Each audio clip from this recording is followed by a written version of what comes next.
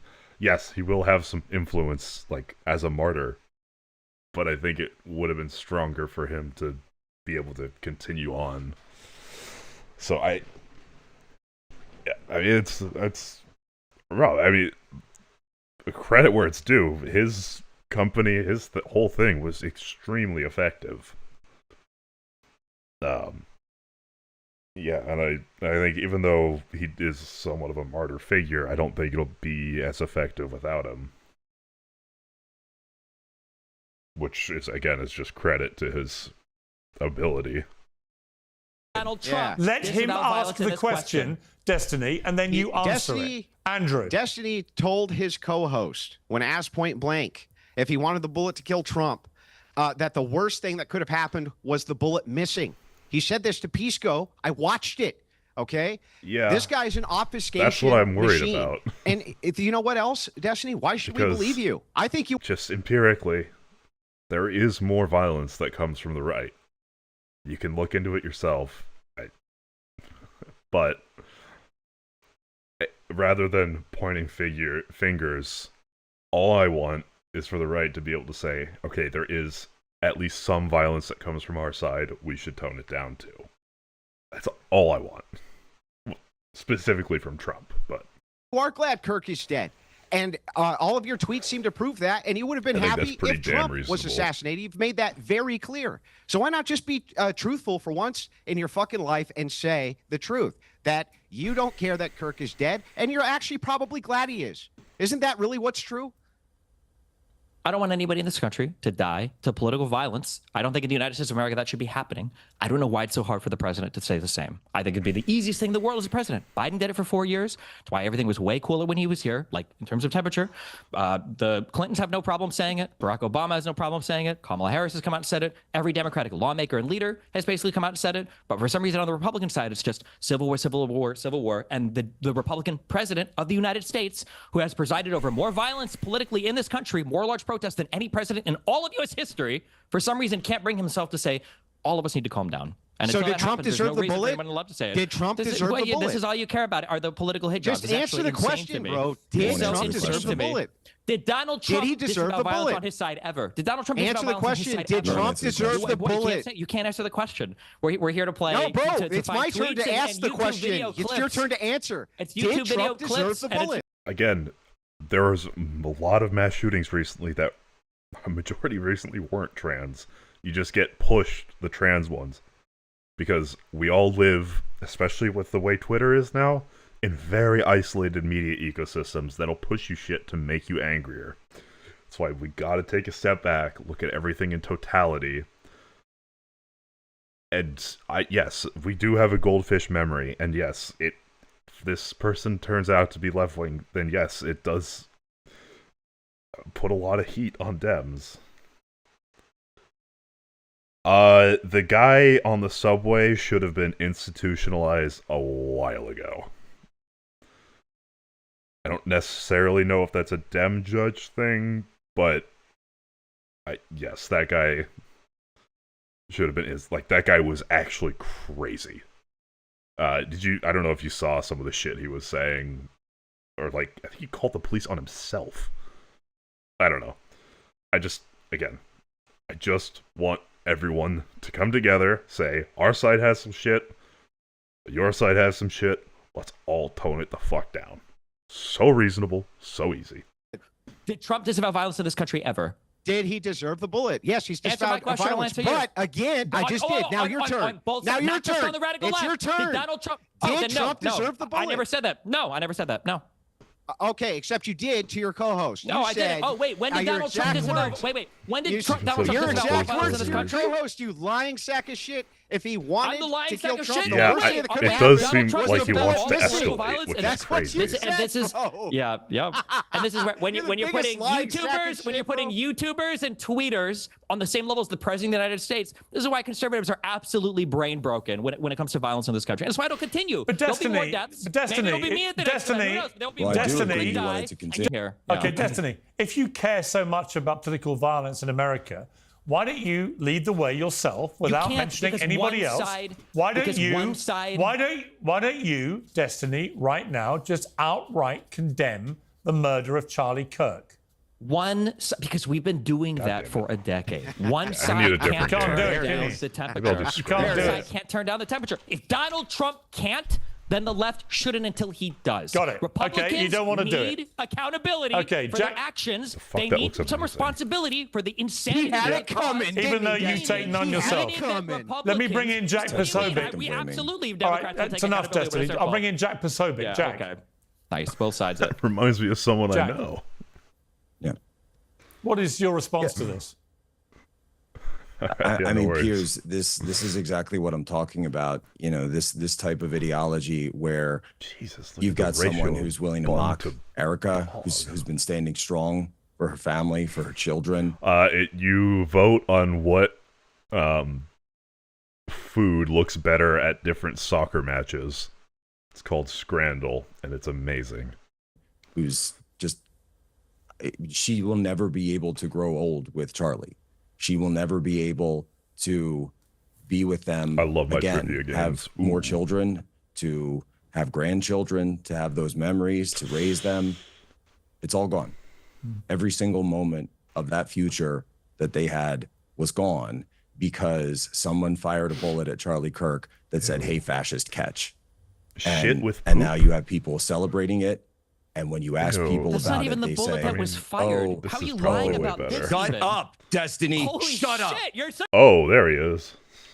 bullet that was fired. How are you lying about this? Shut even? up, Destiny. Holy Shut up. shit! You're so Shut shameless, up. dude. Oh my god! You're not even inside the right bullet. You're such a disgusting Piers. piece of shit. Holy fuck! What a pedantic Are we- point. What a are we It's not even gonna do pedantic. this? These guys are fucking professional. It's total liars. panic. It's I know, total Biscoff panic. is Just fired. like It just I would looks like like to let poop Jack, on I a would like to butt. let Jack finish his point, please. Yeah, and it's just and rant they'll here, claim there's no leftist connection. They'll claim there's no there and then go so far as to lie and say there's some kind of Christian conservative connection when you could see the writing on the bullet casings. 21 And so, pounds. You know, these are very common symbols associated. Whatever. The point is, right? It should be very. Oh, dude, no. Anna is rage. The only person that Anna tried to rage bait was Destiny. Destiny's rage baiting everybody. Posobiec is getting Kremlin talking points. Wilson is just rage baiting. Anna did try and break some bread, but Wilson spat in her face. I've read some of the comments for this, and they were like, hey, Andrew Wilson was way too hard on Anna. She was trying to cross aisle. So that's what I think is a pretty big point against Destiny's approach here, is whatever the demographics are of YouTube comments seem to respect Anna for her approach to this. So I think that should be taken under advisement going forward if we want things to cool down. Very clear. Are we connected with our humanity or are we not? And some people are willing to do that. Anna's been willing to do that. We've done shows together. They've been fine. They've been good. We've jousted. We've done the back and forth. Destin and I in the past have had shows together where before he kind of took this turn, and you think there are people who can just be willing to stand up for humanity. Jack, it reminds me really a bit of the journey I've gone on, very like different circumstances, but the Israel-Hamas war. The reason I asked everybody on the pro-Palestinian side for months after the war started, do you condemn what Hamas did, is I think it was very enlightening as to the humanity of the person by how they responded. If their immediate response was, of course I do, the mass murder of civilians on October the 7th was a horrendous atrocity, then we can move on to... What?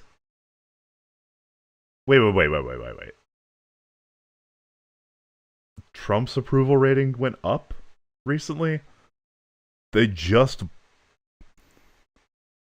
yes, they did delete a study. I did see that as well. Beck, what do you think? I'm planning a trip around the U.S. where I print a bunch of these with different representatives or senators that voted to block or prevent the Epstein files from being released or declassification. And I would think, because I've talked to some people that say, yeah, the Epstein stuff is really taking me away from the MAGA stuff. taking me away from Trump. And I'm like, okay, then that's a good attack vector. And I feel like this campaign poster would go so crazy. You imagine you're running to like represent a district and these signs are everywhere with your name on it. Like, I think it worked pretty damn well, but who knows?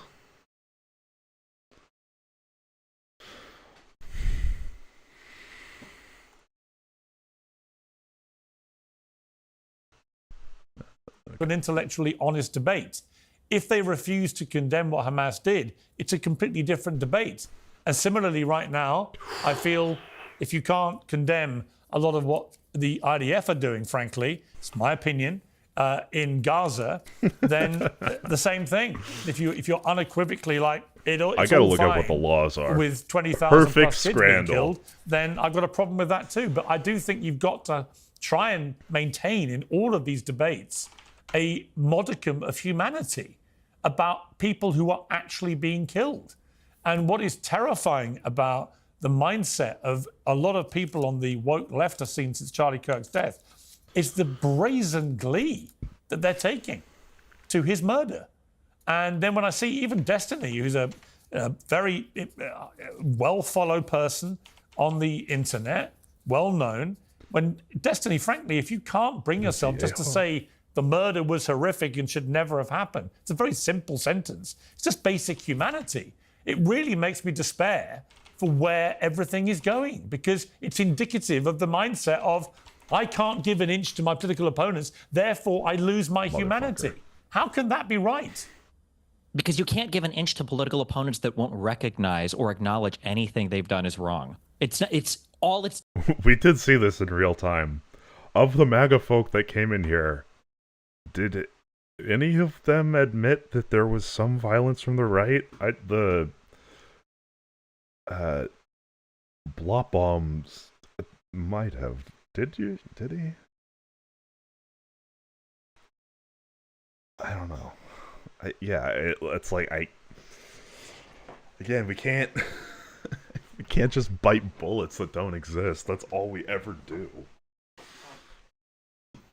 Done has gotten us here. This is where we're at because of that exact mindset. Will any of the conservatives here acknowledge the conservative that murdered Melissa Hortman and her husband and shot the other senator in Minnesota? Oh, no. Yeah, of course. Yeah, just that it was about a all conservative political shooter? violence. That it was a conservative shooter? I don't know the details on that particular case. If I did, and it turned out that it was the case, of course, I would say that such violence should be disavowed. Thing is, you can't hold your entire moral. But it's the contingency. If that were the case, if they were right wing, I would condemn it. Were they? No. Who were they trying to attack? Democrats. What did they listen to? QAnon. Were they right wing? No. Okay. Cool. Standard. I should probably get my facts straight on all of these because I have a feeling this is going to come up a lot. Based on what you think Trump is doing or not doing. What does that have to do with you, Destiny? It has nothing to do with you. You can easily just say, you can lead by example and say, let's all tone down the violence. You can't lead by That's example. what you I'm not want, the president right? of the United States. That's what Democrats have been doing. Wait, for you the can't last lead by decade. example because you're not the president? That's the stupidest thing I've heard if today, one Destiny. side wants to fight and the other side doesn't, then you're going to fight. One side can't decide not to fight if the other That side makes no decided to. sense. What does that have What to do you do mean with it you? makes no You sense? can- If you some can guy comes up easily- to you to you fight, can easily and the just other say it side now, says, I don't Destiny. want to, you don't really have the choice there. It's Lead that's by how fighting example, works. then. Lead by You can't example. lead by Rough example. road, That's yes, called sir. dying. You can. Actually, Right I now. thought. Wait. There's not a food named slopper. Where? This is from the U.S.? Open-faced cheeseburger on a plate, cover it generously with green chili sauce until it's almost swimming. Add a sprinkle of shredded cheese on top, then boil or microwave briefly to melt the cheese. Serve with a side of fries, which can also be drenched in the chili sauce for an extra kick. Ew. What? What? I don't. Fuck. I want to Google where the fuck does slopper come from? Yeah. What? state is the dish slopper from? What the fuck? Colorado.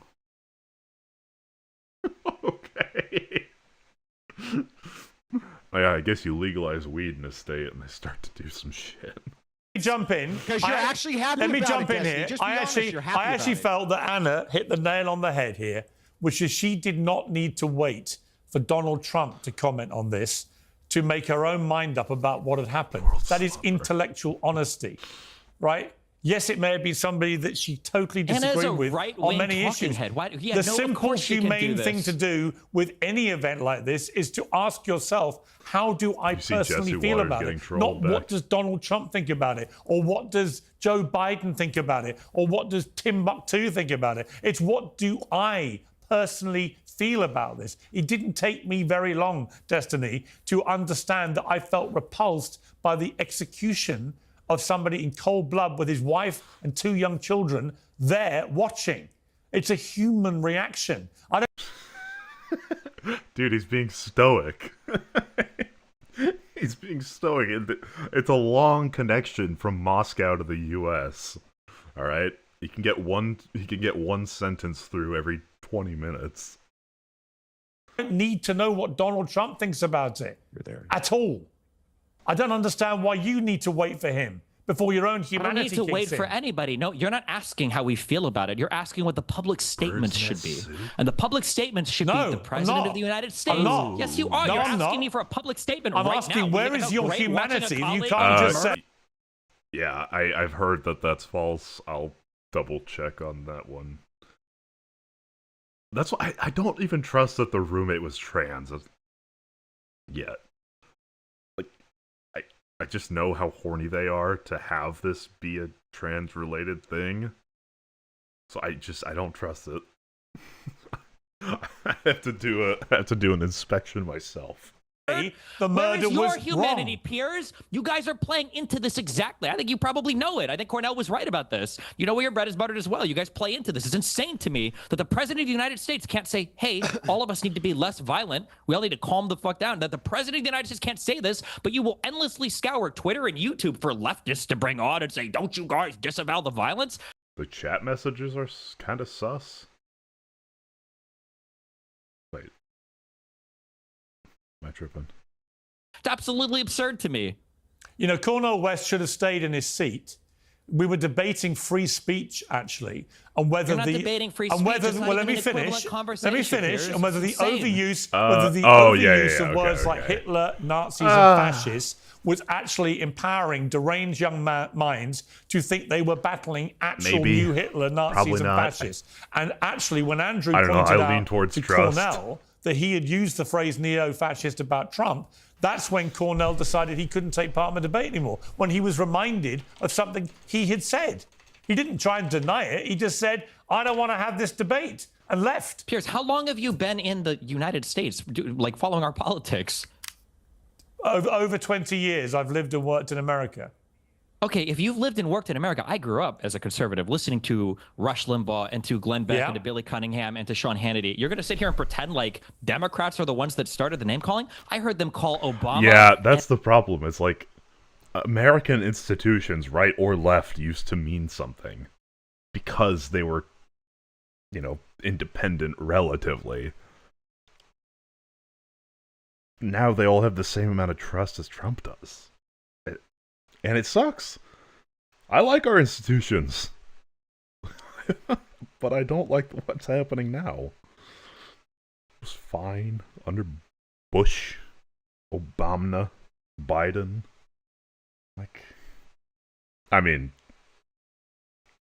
SecDev under Bush was a little sussy, especially when they're like, yep, go lie. Was it Powell? Go lie to the UN for us, please. Thank you very much. And the Clinton I didn't say socialists that. and communists. When did I say that? Heard them I'm just saying, why are we pretending that some people... I'm saying, why did Cornel West... household? Why would Cornel West walk out on a debate when we're literally talking about the importance of speech? Makes no sense to me. If speech is important, then the president should exercise it more cautiously. So should you. And Republicans have been... You can't stop You've got millions of followers, and you think it's fine to show them you're mocking a widow. You cannot choose for your opponent not to fight you. Fine. If Republicans won't turn down the rhetoric... Then who cares? Donald Trump shouldn't have used the rhetoric that led her to be killed. 2 days before she dies, cares that you mocked a grieving widow? widow? It's just virtue signaling. You guys are excited about it. You guys love it. How is it? How is it that you said this guy can't possibly be a leftist? It's exciting to you. It's insane to me. Yeah. No. How is it that you said this guy can't be a leftist because he grew up in a white Christian household when you grew up in a white Christian household by your own admission just now and you're fucking leftist? Why did I Destiny? even fucking I'm do 36 years old. This guy was 22 and he lived at home. What does that have to do with anything? Life. What does that have to do with anything? I had 20 years to separate myself from my parents' ideology. I didn't live with them still. Jesus. So 6 months, 1 year, 20 years? Why does it matter how long it took to separate? You just got to say it was impossible, and you yourself are a leftist who grew up in a Christian conservative household, dude. You're the worst hypocrite I've ever seen. Hold on, I'm sorry. You think that a 22-year-old has as much time to separate himself from the ideology that he grew up with as a 36-year-old? Didn't say it. You just made the comparison, dipshit. Of course you did. It's not. Let me ask you. Look at you. Let me jump in. Let me jump in. Let me ask Jack. Jack, you know the Kirk family well. You've been around the Kirk family, I think, since this is appalling murder has happened. When you hear Destiny saying, who cares? Wait, okay, so...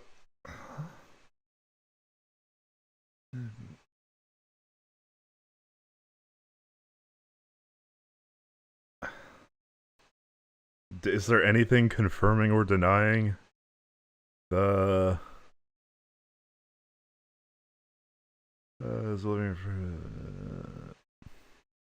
Did she ever say she was there?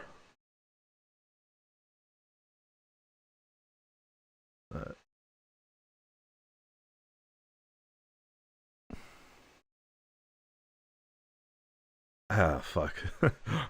I feel like I'd have to go back to the day to remember it, because I thought on the day people were saying, "Oh, this is so terrible that this would happen while he's away from his family," which, yes, it is. It's tragic either way. But I don't know when it started being the understanding that they were there. Yeah, I'll keep digging. Let me know if you guys find something. The fact that he openly, publicly mocked Erica Kirk, a grieving widow, within literally a day or two of her husband being murdered. How does that make you feel as a friend of the family? It's very angry, Piers, you know. And here's the thing is she's seeing all of it. She's going to see all of it. Her kids are going to watch this video one day. It's just that's sort of the nature of reality now. They will see all of this, and they will see the reaction. And I just hope that those of us who knew Charlie, worked with Charlie, who knew Charlie beyond the, TikToks and short videos, can also be there for those kids as they grow up to let them know who their dad was. And kids are going to grow up and watch old episodes of Piers Morgan uncensored. How performative is this? Is everybody here? Did we all get like a script before the show? What? They watch a lot of old episodes of the JFK. You make the left look so bad, and you don't even realize it. You are seriously so embarrassing. Okay, yeah. God. You can talk to your best friend. You really Glenn are. Beck about I mean, it like, later, and have another 30-minute conversation about it, Anna. Maybe I will. Maybe I will talk to Glenn Beck about it. Oh, is that? Ooh, is that naughty? Is it how naughty? many conversations have you had with Nick? You had more conversations with Nick than anyone. So mean. Oh no, not the meanies on Twitter. How many more lawsuits are you going to face from women that you allegedly secretly recorded during intimate moments, Destiny? I can't believe anyone takes you seriously. Are you really? You're disgusting. You're embarrassing, and you should be shunned from public life with your disgusting treatment of all sorts of people, including young left-wing girls, women. You're turning that you more victimize blonde right allegedly. now in the window. You're that's who you're you like are. 2 shades away from being You're a Fox News host, embarrassing. Anna. You Keep embarrass the going. left. You're the type of person who pushes people away from the left. Make sure you understand that. This is the state of... Is this my liberal movement? What's going on? Met the gas and price said his sadness for Mr. Kirk's family was mixed. So was the... I can neither confirm nor fucking deny it. I guess. What I've got you. You're embarrassing. There's no morality with you. There's no grounding values. Not. There's no principles. Not, yeah. All you want is attention, attention, attention, attention. That's all you want. Yeah, of course. That's all well, you and want. Jen talking Endless about how attention. 9/11 was Say caused by the disgusting, Jews, and you have provocative garbage. Another friendly conversation with attention. another Yeah. mainstream conservative commentator about how you're such a leftist, but those people on Twitter are so mean. Having a debate or dialogue doesn't automatically mean that you agree with everything they have to say. It means you're coming No, it's together when you sit down and you you're agree with exchanging everything they have to ideas. say. All right, and good night, brother. them. Thank you again. No, I don't agree with everything they have to say. do. What are you talking Yeah, about? yeah, you do. I Of don't course agree you with do. What everything do you they mean? have to say. But you know, I'm When an you adult. sit down and I all can of your sit down and criticisms have a are mature for the debate left, or and you have conversation. no disagreements about anything on the right, yeah, that's called I do agreement. have That's usually what we criticisms for the call it. left. I have tons of criticisms for the right. Tons of criticisms. I'm obviously they don't seem to come out pro-choice, much for when you're instance. talking so to this your indicates that when I got home last night, our daughter ran into my arms. Yeah, it doesn't seem like they were there then. Have a huge problem with the unending, not that it unmitigated matters support too for much, Israel, but- regardless of the genocide they're engaging in. I have all sorts of disagreements with the right. That doesn't mean I'm going to dehumanize them and cheer on the slaughter of my fellow Americans because we have disagreements on politics. You're I wish embarrassing. anybody here had the same energy for the president of the United States, but This that's good. should've I'm glad you gotten guys are more focused where it really attention. counts on Twitter and Dude, YouTube, you which have is what the like conservatives want you to be TDS, focused like on, you know? you are like the prototype TDS, of yeah, TDS. there it It's comes, yeah. unbelievable. Oh, the you TDS, wake up every yes. morning and you decide your Yes, behavior is going to true. hinge on Trump. Tell me more about Who the are you as dancing an individual? Israelis and God, Building have 7 a little bit and of how humanity. the Jews all knew about 9/11. You're a Oh, this is my sociopath. Go to war in the liberal middle of movement, the man. Let me I bring never in- once said the Okay. Jews Let me were bring behind in Jack 9/11. again. Not Let me- once. Don't make things up, you disgusting prick. Let me That's bring okay, in don't Jack worry. again. Let me bring in Jack again. Jack, Peter Navarro earlier was talking about directly to Elon Musk about, in his view, the urgent need for Elon Musk to detoxify X, given that he owns the platform, and that he blamed X for a lot of the toxicity in public discourse. What do you feel about that? X is pretty cancerous Well, towards our current ecosystem. I think there's obviously a tension between, standing and wanting free dialogue and freedom of speech, but also maintaining a line. All right, what did Pam Bondi have to say? Because this could be like actually bad. Like, I'm not large, so I'm not afraid of.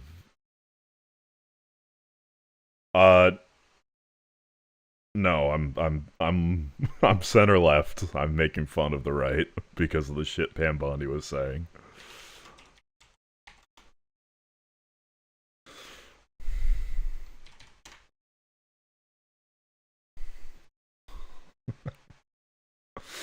I'm not as left as Hassan, but I am definitely not on the right. Where is the fucking... Okay, I don't want the reactions. I just want what she fucking said. Jesus.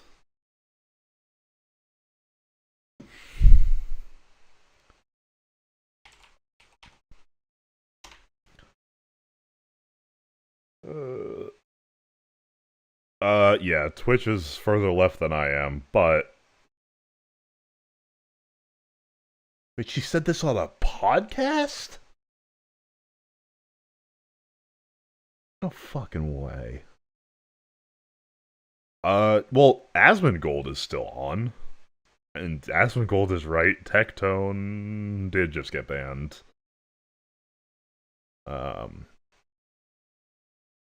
But yeah, I mean, Asmongold's the biggest political streamer. He's definitely on the right. Alright, so I'll try and find... There's free speech, and then there's hate speech.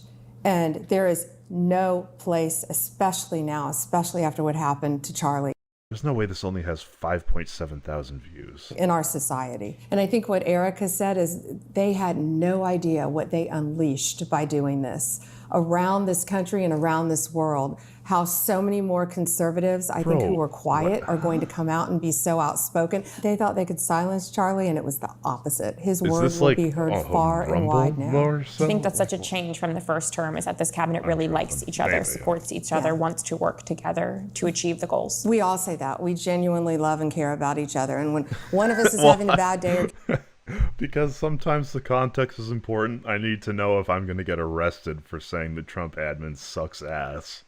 Getting beat up in the news, you know who your friends are when something bad happens, and everyone just circles the wagons. We all call each other, we support each other. All right. Without compromising. I'm glad they segment it. Oh, this is Stephen Miller's wife. I forgot. The investigation, you know, for people who are watching at home and scrolling their phones and are desperate for a bit of news to make themselves feel safer or know what's happening in the investigation, how can we at home know what something is a real piece of information versus... Oh, yeah, I'll watch that next. Yeah, Candace Owens, she's trying to do the Israeli connection, right? God, she's too extreme for the Daily fucking Wire. Something that is manufactured or put out by people just trying to do harm. I don't know if she's white. Only she's racially listen to what you hear from law enforcement. I think Director Patel and Deputy Director Bongino both gave interviews today, and then when our U.S. attorneys, when we're talking about it, state government, only law enforcement officials. There's a lot of evidence, a lot going on in this case. It's still very fluid, but we are confident yeah, pretty much. We You got have me the down to a monster T. behind bars who assassinated Charlie. Are we going to go after more people? I see a lot on the internet that says we should go after the groups behind who create this ideology. As Attorney General, do you think we're going to go after some of these larger groups? Well, we have to look at all of that. This has got to stop. You know, we've got to unite as a country. This violence has got to stop. I think Charlie was the last person any of us thought this would happen to. The last person. He was having a peaceful conversation on a college campus, and now he's not here anymore. It's still surreal to everyone. But yeah, we're going to look at everything. We are looking at everything. The FBI has been doing an incredible investigation. ATF analyzed the bullets, the gun. The U.S. Marshals are peripherally involved in it, the local and state law enforcement. This is a team effort. This is everybody working together to make sure that that monster gets the most severe sentence possible. You mentioned Erica Kirk carrying on Charlie's legacy. Her video touched so many people. I know I cried watching her speak. Sobbed. What did it mean to you? I mean, I think we all sobbed when it happened, and Tribute to Charlie, impactful debate style, message to conservatives moving forward. Yeah, that's probably worth watching. What's your message to those conservatives who are reaching out to you and all conservatives who are saying, you know, what do we do now? What's next? Well, I think we're all going to take the lead from Turning Point and what they do and what they continue to do, but you can't be scared. That's what they want. This is all about fear. They want everyone to live in fear and retreat and hide, and we can't do it as conservatives, as Republicans. We can't, nor on any side. You have to have free speech, but you have to... Yeah, no, okay. I would imagine, I will say, Trump did seem to back her up, so... I think, I don't know, I feel like for a lot of people there's different lines in the sand. For some, it's the Epstein stuff. For some, it's the free speech thing where it's like, you cross that and then you kind of see what other people see. We're like, oh, yeah, okay. It's not so good. Like, I'll try and put that into more clear words because that didn't come across too cleanly, but feel safe doing it too. But this cannot scare everyone from living their lives and saying what they believe and being very vocal. It's like when President Trump stood up after his assassination attempt in Butler and said, fight, fight, fight. That's right. You know, we saw it then. There's 2 assassination attempts on President Trump. This is what they were leading to, right? This is what they wanted, was they wanted to get after somebody who meant something to us, to scare us, to stop talking, and to stop speaking out. They thought they could silence Charlie, and it was the opposite. His word will be heard far and wide now. In a nod to Charlie, Governor Spencer Cox told the public to put your... You should be. Regardless of anything, we should not have political violence. I'm not asking you to be mad about it, but definitely condemn it. As would I would hope anyone would, because at the end of the day, it just doesn't help anyone to have violence. Phones down. You know, I'm angrier than I've ever been. What would the nation's top cop tell everybody? Where should they channel their anger? I would say speaking the truth, talking to Turning Point, getting involved in Turning Point. All these young kids become activists. Go out there, and if someone threatens you, if someone harasses you, report it to law enforcement right away.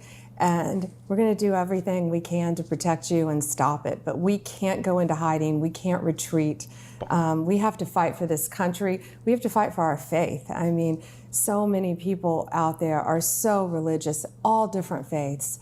And I think it's okay. I think it's more than okay now to come out and be so vocal about your faith as Charlie was. As a mom to 3 very young kids, it's a very scary world we live in. Mothers holding accountable. I know as a mom people now, who I'm more praise the nervous. assassins. All right. When you see a post This might be the segment. If not, we'll keep going. online, or when it's brought to your attention about those people who cheered Charlie's murder, who are encouraging other violence against other people in our society, what actions are you taking at the DOJ? Well, some of them worked. In the administration, a couple of them no longer, of course. But, you know, I already texted with Harmeet Dillon this morning about an Office Depot that refused to print posters of Charlie for a vigil. They can't do that in the world in which we live. Can't do it. And you're going to be held accountable, and we're going to publicly shame you too. I saw Office Depot said they fired 1 of the 3 people who worked there. I think all 3 should have been terminated. Agree. And we should investigate. Agree. Office Depot. So what's your job been like as Attorney General?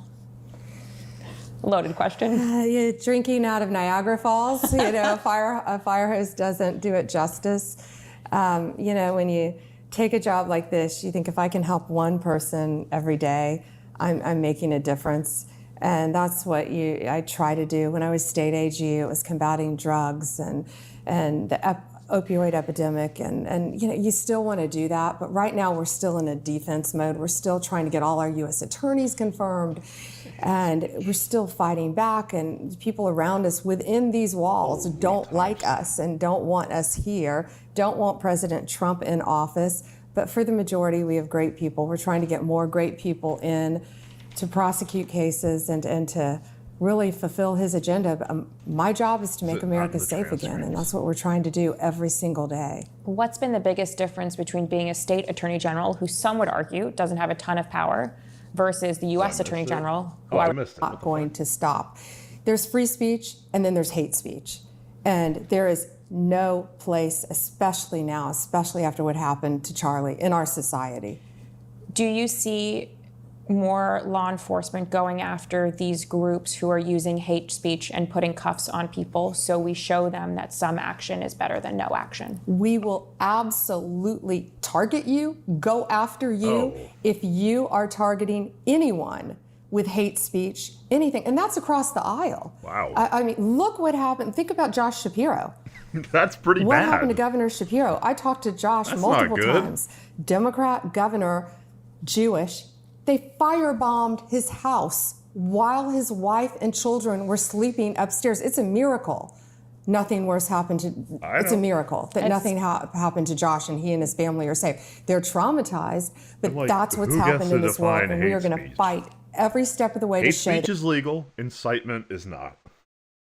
Is it morally wrong? Yeah. That's really bad. Do we have a Trump response to this? Oh god, best moments from the 2016 debates. One day, that'll be a sub goal or something. We'll just pretend it's 2016 for a day or something. Oh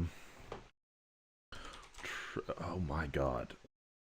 I clicked on the damn search bar. You know what I was going for. Trump response. Hate speech.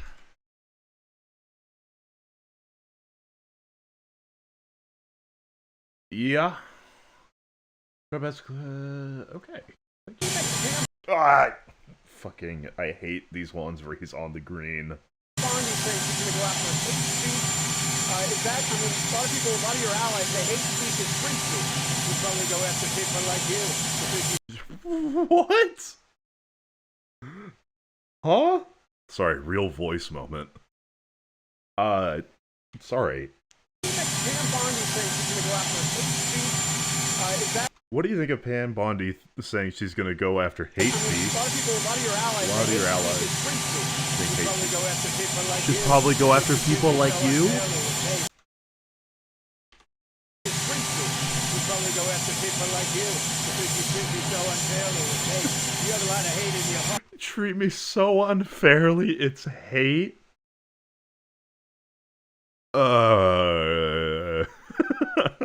The woke right strikes again. Maybe that's a bet for ABC. Well, ABC paid me $16 million recently for a form of hate. Also, didn't he drop another lawsuit today on Media Org? Your company paid me $16 million for a form of hate speech, so maybe they'll have to go after you. Look, we want everything to be fair. It hasn't been fair. And the radical left has done tremendous damage to the country. But we're fixing it. We have right now the hottest country anywhere in the world. And remember, 1 year ago, our country was Wait, where's the one with the Australian and now Washington, D.C. is fixed, and I fixed it. The mayor was fine. The mayor was just fine. Okay? The mayor had the big city for many years. He's been mayor for many years. The one that fixed it. Alright, let's just watch the whole thing. Here we go, waiting on this. The president, before he... Why does nobody have volume equalization? Also, why is nobody followed? Cowards. Departs for the UK. Or too late getting his rates down again. Who knows? You never know with too late, but he's done a lousy job. No. No. There are limits. Those limits are incitement. When you are calling to action for people to commit crimes, or to go be violent, when it's a call to action, that's illegal. But if there's no, like, call to action, no target, no immediate, like, we can read through the law on it, but to my understanding, pretty much anything goes, so long as you're not inciting violence. But, like, you can't, or mass panic, I think, is another one. Yeah. The rate should be much lower, much lower. But I just signed his document and all of the papers, and Steve Byron is now on. The Federal Reserve ground offensive is now underway in Gaza City. Your reaction to it? Well, we're going to see what happens because I hear Hamas is trying to use the old human shield deal, and if they do that, they're going to be in big trouble. Well, traditionally, we don't arrest people for shit. I'm not commenting on that. Sorry. Not in this environment. I disagree. I think it's important that we have free speech here. I'm glad, incitement should be illegal. But again, like, remember it was a meme that conservatives... Wait, hold on. Fucking brain moment. Back when the left was, like, woke, and we were trying to do there was, like, hate speech stuff, the main argument from conservatives was, well, who gets to define what hate speech is? What if we have an overbearing government trying to label, like, the media as hateful and whatnot?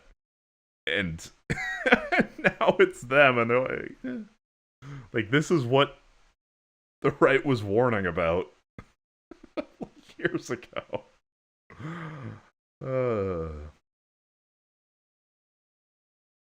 Christ.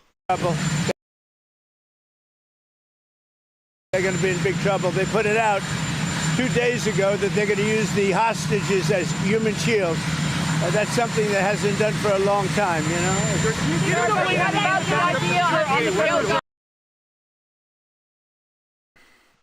Yeah, approval rating's not strong right now. Let me tell you, if they do that, they're in big trouble. Sir, on the Federal Reserve, who do you believe the Federal Reserve is an independent body? What do you think about the independence? Oh, it should be, but I think they should listen to smart people like me. I think I have a better instinct than him. If you look, all the economists got it wrong.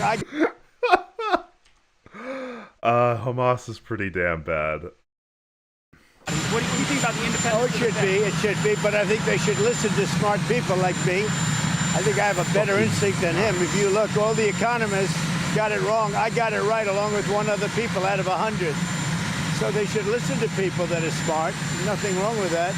But they have to make their own choice. But they should listen. Did you speak to Prime Minister Netanyahu? No, I didn't. What about the idea of Israel beginning this ground offensive in Gaza City? Do you support that? Well, I have to see. I mean, I don't know too much about it. I can tell you that if they put the hostages in front of them, Hamas, as protection, as they call them.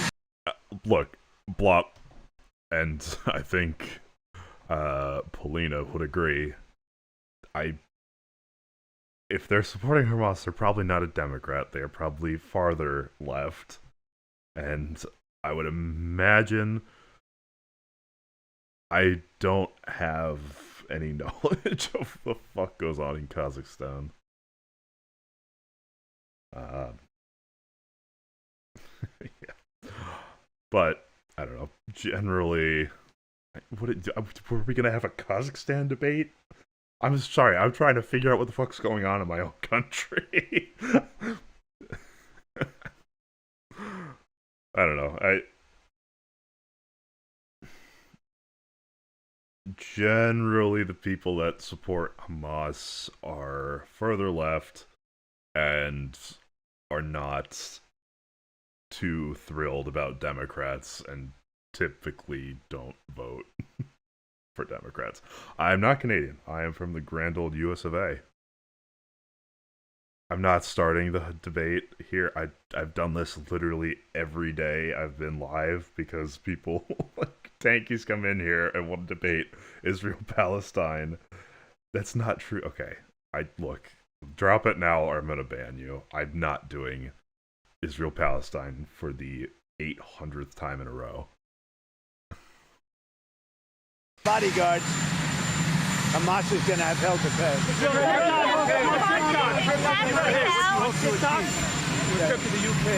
Your trip to the UK today, what do you hope to achieve? Well, my relationship is very good with the UK, and Charles, as you know, who's now king, is my friend. And it's the first time this has ever happened where somebody was honored twice, so it's a great honor. And this one's at Windsor. They've never used Windsor Castle for this before. They used Buckingham Palace. And I don't want to say one's better than the other, but they say Windsor Castle is the ultimate, right? So it's going to be nice. But basically, I'm there also on trade. They want to see if they can refine the trade deal. You're on thin ice, pal. It's a great deal. And I'm into helping them. Our country is doing let very you guys well. fight this out. We've never done this. I'll have MAGA. I think it's almost every stream. There's a MAGA versus tanky fight in my chat, and I'm here just as a Democrat who you both hate. Okay, what are we doing here? Well, we're having trillions of dollars coming because of the tariffs. They'd like to see if they could get a little bit better deal, so we'll talk to them. But primarily it's to be with Prince Charles and Camilla. They're friends of mine for a long time, long before he was king. And it's an honor to have this king. I'm good. You know, I think he represents the country so well. I don't think the average image of a chatter is... gentleman, and he represents the country so well. Don't worry about it. Actor Robert Redford passed away today. Did you hear about that? Did? Wow. He was apparently in his sleep at his home.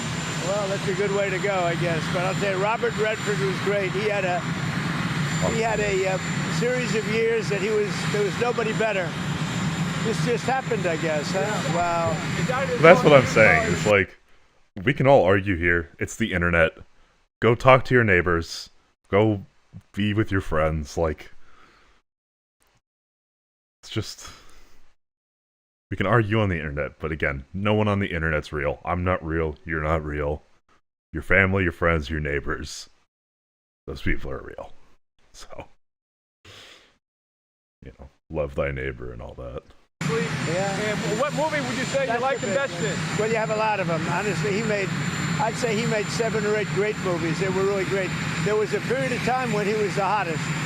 I thought he was great. On TikTok. Well, TikTok goes dark.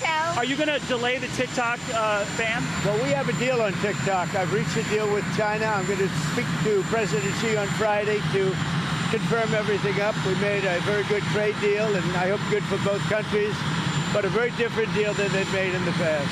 What companies are involved? What companies are going to buy We'll be announcing that. We have a group of very big companies that want to buy it. And, you know, the kids wanted it so badly. I had parents calling me up. They don't want it for themselves. They want it for their kids. They say, if I don't get it done, they're in big trouble with their kids.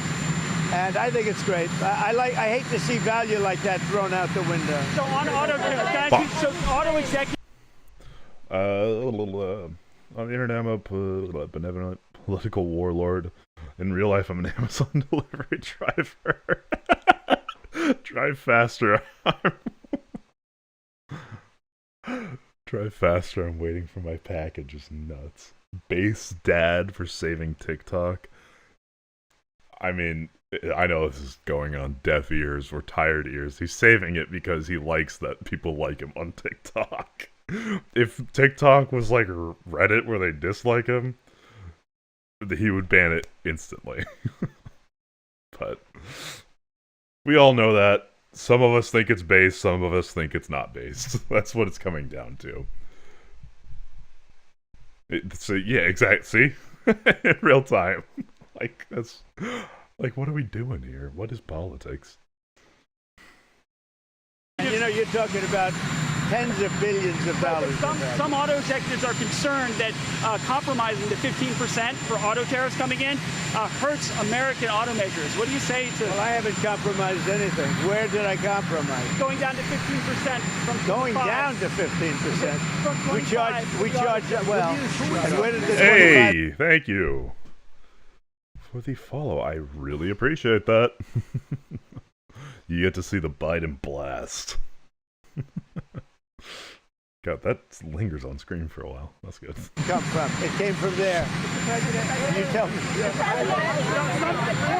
Just so you know, they paid nothing for years. Now they're paying 15%. And some things can pay more, like chips could pay more. Pharmaceuticals could pay more. You know, there's a bigger margin. With a car, you have to make 15% before you make a profit. Pretty tough. So, but we had a good deal. Don't forget, European Union is paying our country. Oh yeah, wait. Speaking of, follow me on TikTok at Dustin Gray. That's the platform I'm biggest on. I just haven't, or Dustin Graw. Sorry. I used to do tech, and then I do politics. You might know me from how does the SR-71 Blackbird work? $950 billion. Think of that. We're talking about a year. $950 billion. Japan is paying us $650 billion. These are countries that paid us nothing until I came along. And China's paying us a tremendous tariff. You know what the tariff is, right? You know what the tariff they're paying is? Yeah. What? Yeah, so it's 30% for the fentanyl as well as whatever for the 301. No, my fentanyl's going up 30%? Overall is about 55%. Okay. That's as opposed to nothing. Would you say that's a difference? We have a the big taco decision thing coming bugs up, him so if much. the Supreme Court rules the way, hopefully they will, because I would. I'm not of size, I don't think, to do WIC. I can barely hit double digits in a stream, but I would love to at some point.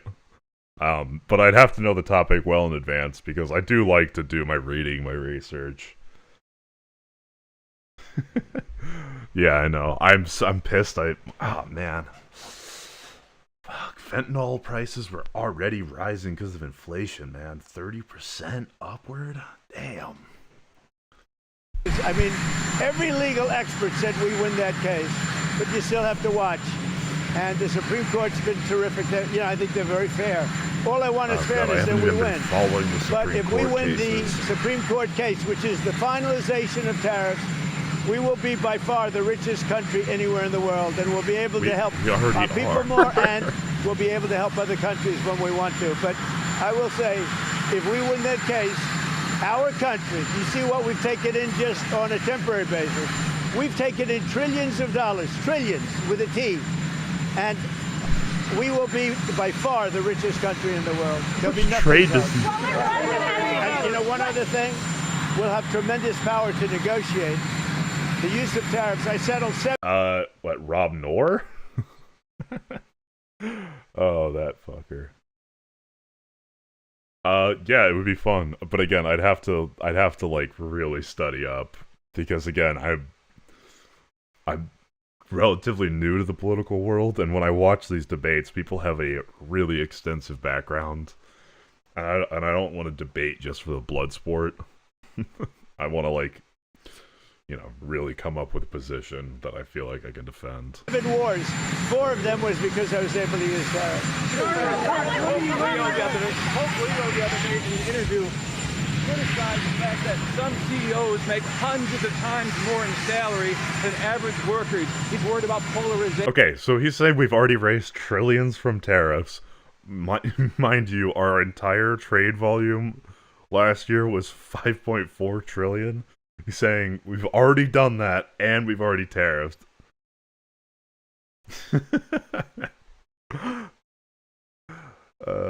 Bro, please. Okay, look. If Wick wants to reach out, I don't know. I might reach out to Wick. I don't know how to get in contact with him. Again, I'm still nobody, but I would love to do that. I just gotta, like, drill down on a topic. Maybe it'll be the political violence shit. Yeah, I'll look into that, because that'd be really fun, I think. I think it would also be really frustrating, because, again, it will be, yeah, true. Yeah, alright, I'll look into it. Do you share that concern? Well, I do say there's a big gap. I was gonna do shilling for followers. I'm a popularist. It feels so nasty. Mr. President, it's been a month since Vladimir Putin in Alaska. A month on, do you think that meeting accomplished what you hoped? Yeah, it accomplished a lot, but it takes 2 to tango also. Those are he referred to it as Biden and Zelensky's war. What a fucker. And it looks like I have to sit in the room with them because they can't sit in the room together. There's great hatred there.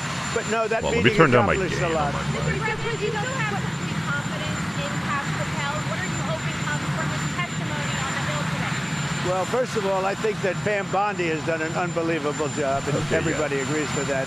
And Kash... that was at 15 decibel gain. This should be a lot easier. It looks like I'm not peeking out anymore. Let me know if it's too quiet, though. If you take a look at what he did with respect to this horrible person that he just captured. He did it in 2 days. It took other similar cases 4 days, 5 days, 4 years. If you look at certain shooters. Now, I have confidence in everybody in the administration. I haven't looked into it. My administration, and a lot of people are saying it, not just me. It's so far the best administration ever formed. You look at our financial people. Our country is making a fortune. We have to keep tariffs because our country has become successful because of tariffs. We have the case in the Supreme Court.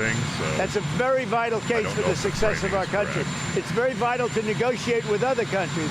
And remember, other countries charge us tariffs. That's a very, very big case.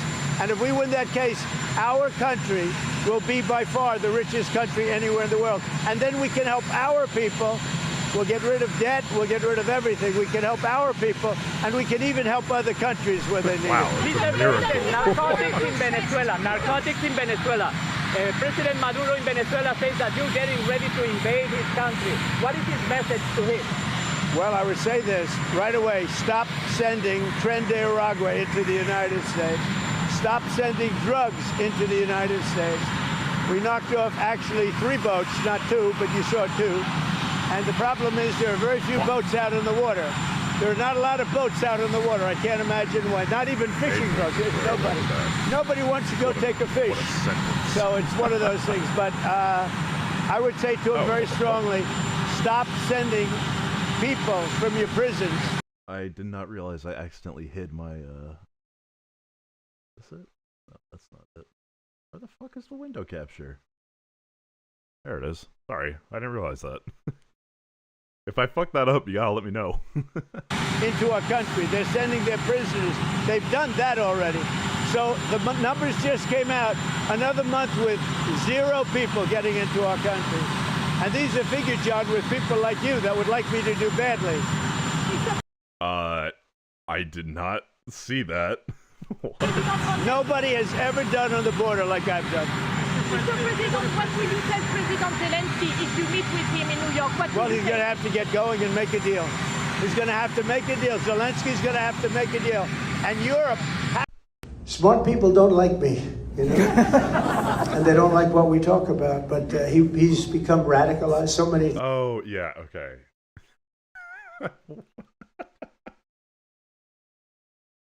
True? What? Smart people don't like me, you know, and they don't like... That's a great soundbite. Oh, shit. Okay. Has to stop buying oil from Russia, okay? You know, they talk, but they have to stop buying oil from Russia. Mr. President, there are some regarded to be the wealthiest man who's ever occupied the White House. How much wealthier are you now than when you returned to the White House? Oh, this is also another clip that's been making the rounds. Regarded to be the wealthiest man who's ever occupied the White House. How much wealthier are you now than when you returned to the White House? Well, I don't know, the deals I made, for the most part, other than what my kids are doing, you know, they're running my business, but most of the deals that I've made were made before, and that's what I've done for a life. I've built buildings, like I'm building a building here. You know where I'm building? You know what? You see that area? Yeah. That is going to be the greatest ballroom anywhere in the world, and for 150, so it gives me pleasure to do it for the country, and I'm paying for it. I'm paying for it. The country's not, and that's an expensive ballroom. But is it appropriate? I think it'll cost $250 million, and it will be, I think, the finest ballroom. So for 150 years, John, you know this? They've wanted a ballroom, and now they're going to finally have it, and it's going to knock your socks off. But is it appropriate, President Trump, that a president in office should be engaged in so much business activity? Well, I'm really not. My kids are running the business. I'm here. You know what the activity, where are you from? I'm from the It was like, all right, shit, should you be... It is real. It is real, I swear. I don't know if I don't think I have another mic I can switch to. I don't know how to prove that it's real or not, but it's real. Here, actually, what I can do is I can show you my OBS settings. Oh, wait. On my audio input capture. It's my compressor, noise gate. I just took out some of the highs. Yeah, but if I turn up the highs, it sounds, I think, roughly the same. That's a real voice. I turn this down to like de-ess it. I'm not sure if that's how you do it. I'm not really good at audio stuff. But wait, sing something? Am I a monkey? I'm not your fucking monkey, okay? Maybe one day. That'll be 100 followers. That'll be the goal. Yeah. 100 followers. Then we'll do a karaoke stream. How's that?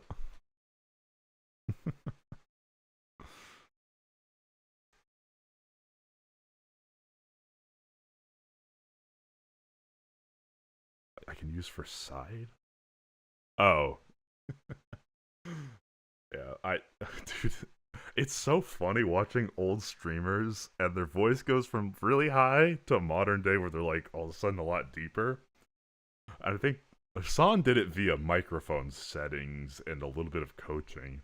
I don't know how Northern Lion did it. I think he just like got healthier and his voice got deeper or something.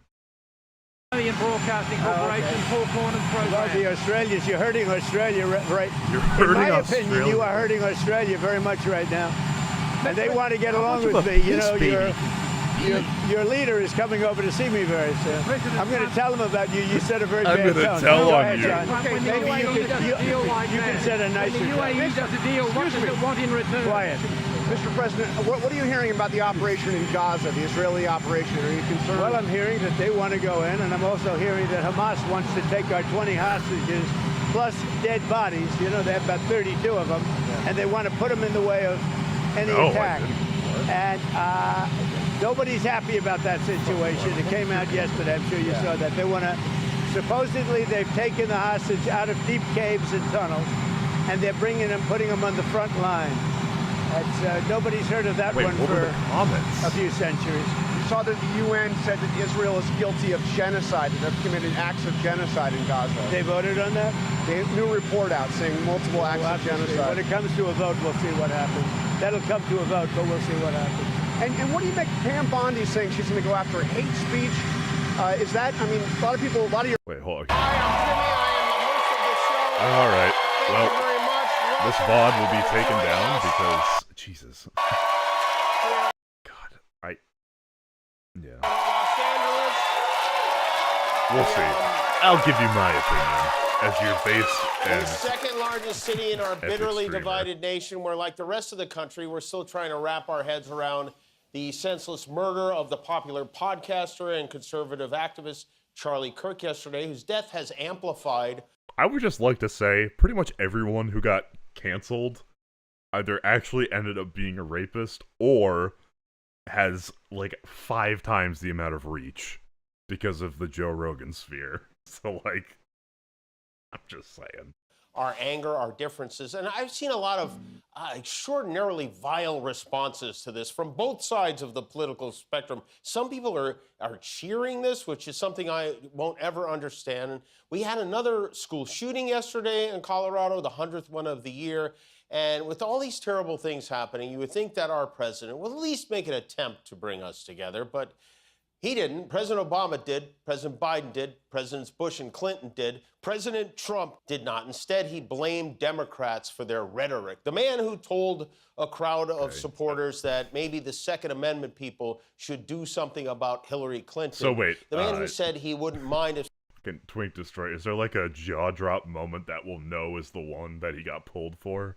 someone shot through the fake news media, the man who unleashed a mob on the Capitol and said Liz Cheney should face 9 barrels shooting at her for supporting his opponent blames the radical left for their rhetoric. And then the man who on 9/11, 2001, bragged that his building was now the tallest building in New York, which wasn't even true, by the way, visited the Pentagon for a 9/11 memorial, which, believe it or not, he made a bigly improvement over last year when he showed up at a 9/11 remembrance at a fire station in Lower Manhattan with a 9/11 conspiracy theorist who claims it was an inside job. This year, he brought his wife, which was better for sure. And I have to say, I don't know what's going on, but those two lovebirds, they seem to be closer than ever. I mean, if you see during the ceremony, in a tender moment, Donald reaches over and gives her a little tap.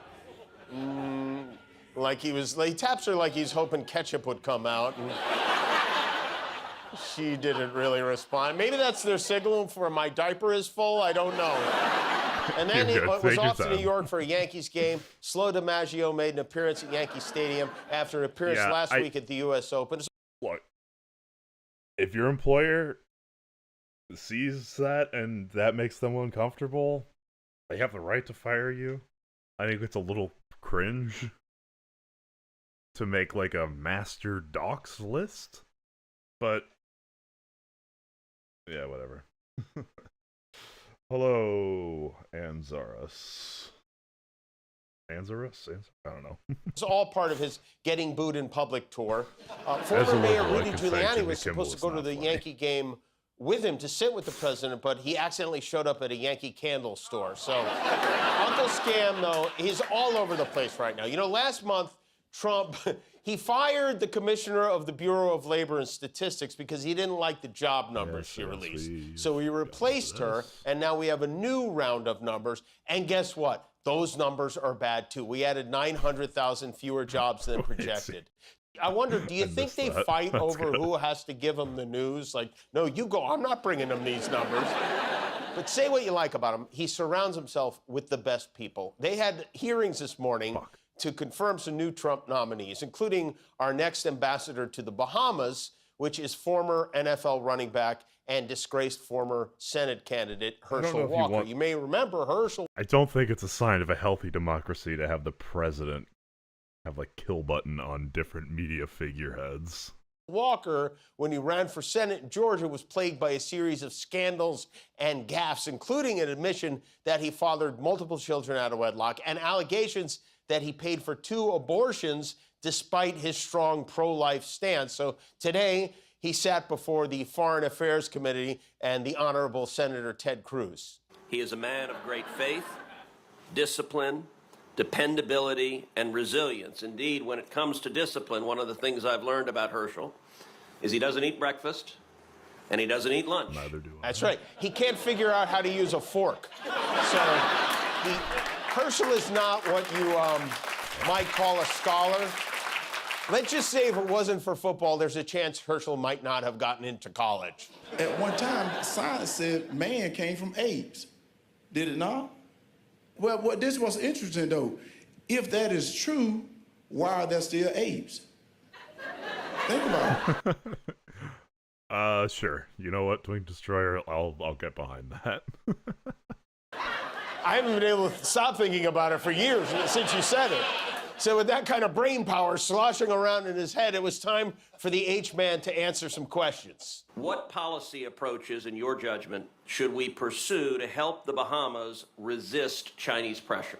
Oh, this should be good. One of the things that I feel that I would do to get China to is continue to work with the Bahamian people to make sure that we become the partner of choice, and at the same time work with a lot of the American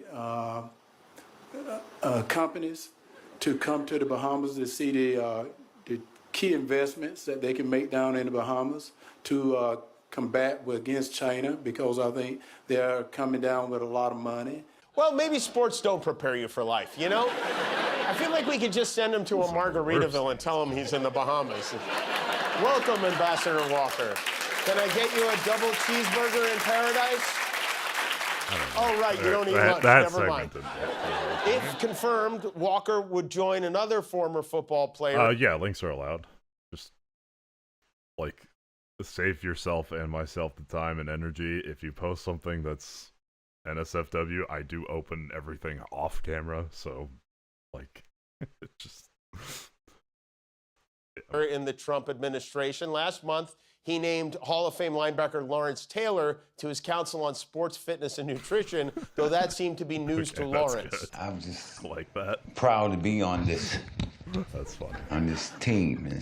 I don't know why. I don't know what we're supposed to be doing, but you have to affirm my ego and remind me that this is a funny reply, because it is. Like, what was Tectone fucking thinking with this? Shit. For the life of me, what compelled this man to post this? Why? I'm here to serve. I'm here to serve you.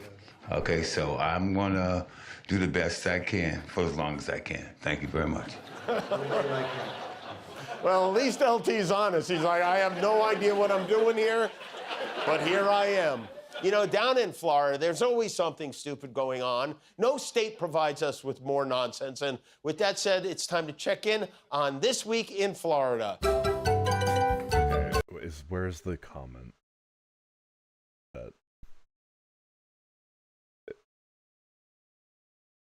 Okay, I'm just gonna search for Kirk, because if this is it,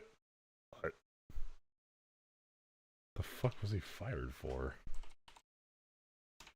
Kirk.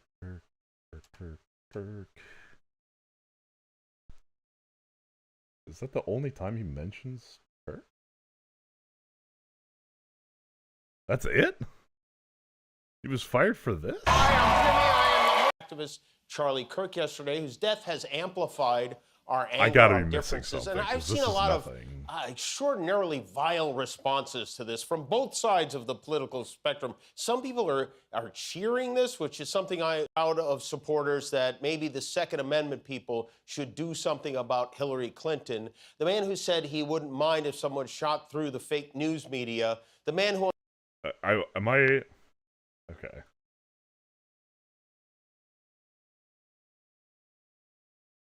With the MAGA gang desperately trying to characterize this kid who murdered Charlie Kirk as anything other than one of them and doing everything they can to score political points from it. In between the finger pointing, there was grieving. On Friday, the White House flew the flags at half-staff, which got some criticism. But on a human level, you can see how hard the president is taking this. My condolences on the loss of your friend Charlie Kirk. May I ask, sir, personally, how are you holding up over the last day and a half, sir? I think very good. And by the way, right there, you see all the trucks?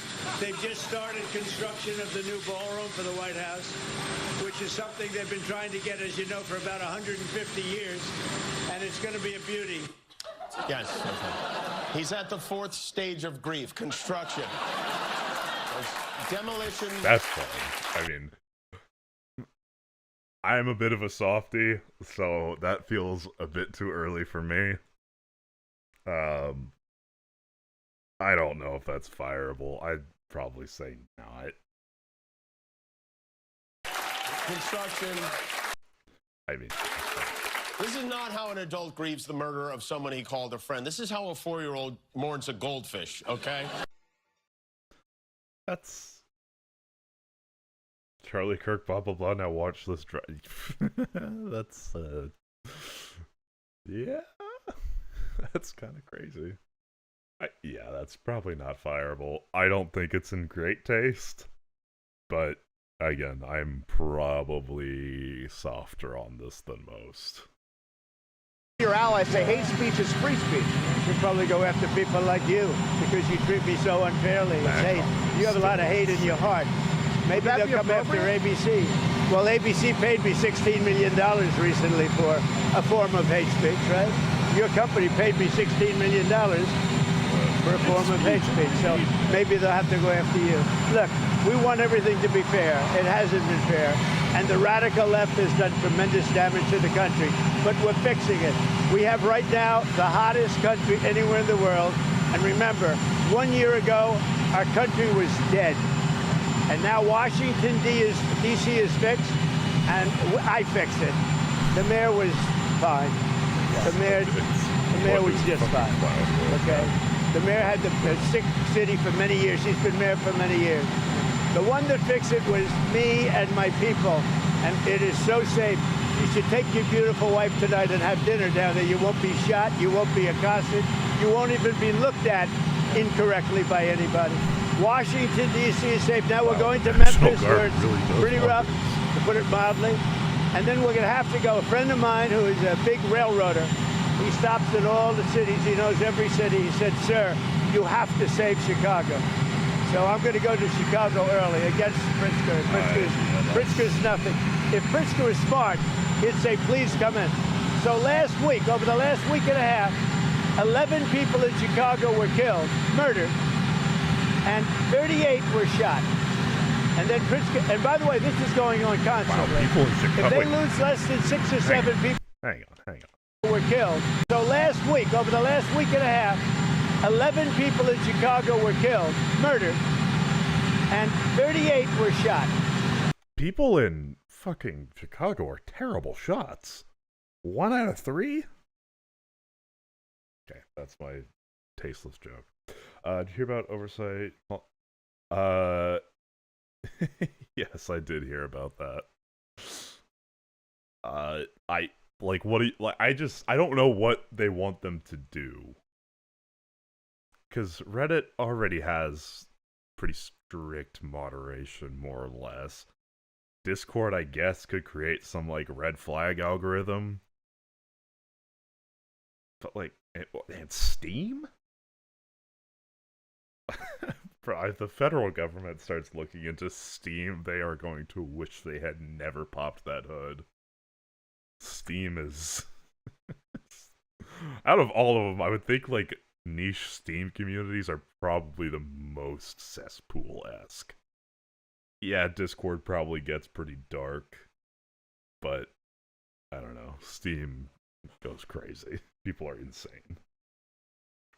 But again, if it's not Reddit, Discord, and Steam, it'll be something else. They'll do TeamSpeak, they'll do whatever. I don't know.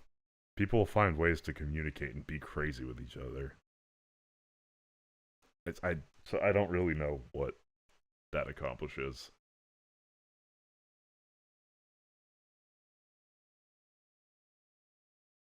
You get... Bro, why do I get the vibe? You get home from your job at the oil rig and your wife's annoying you.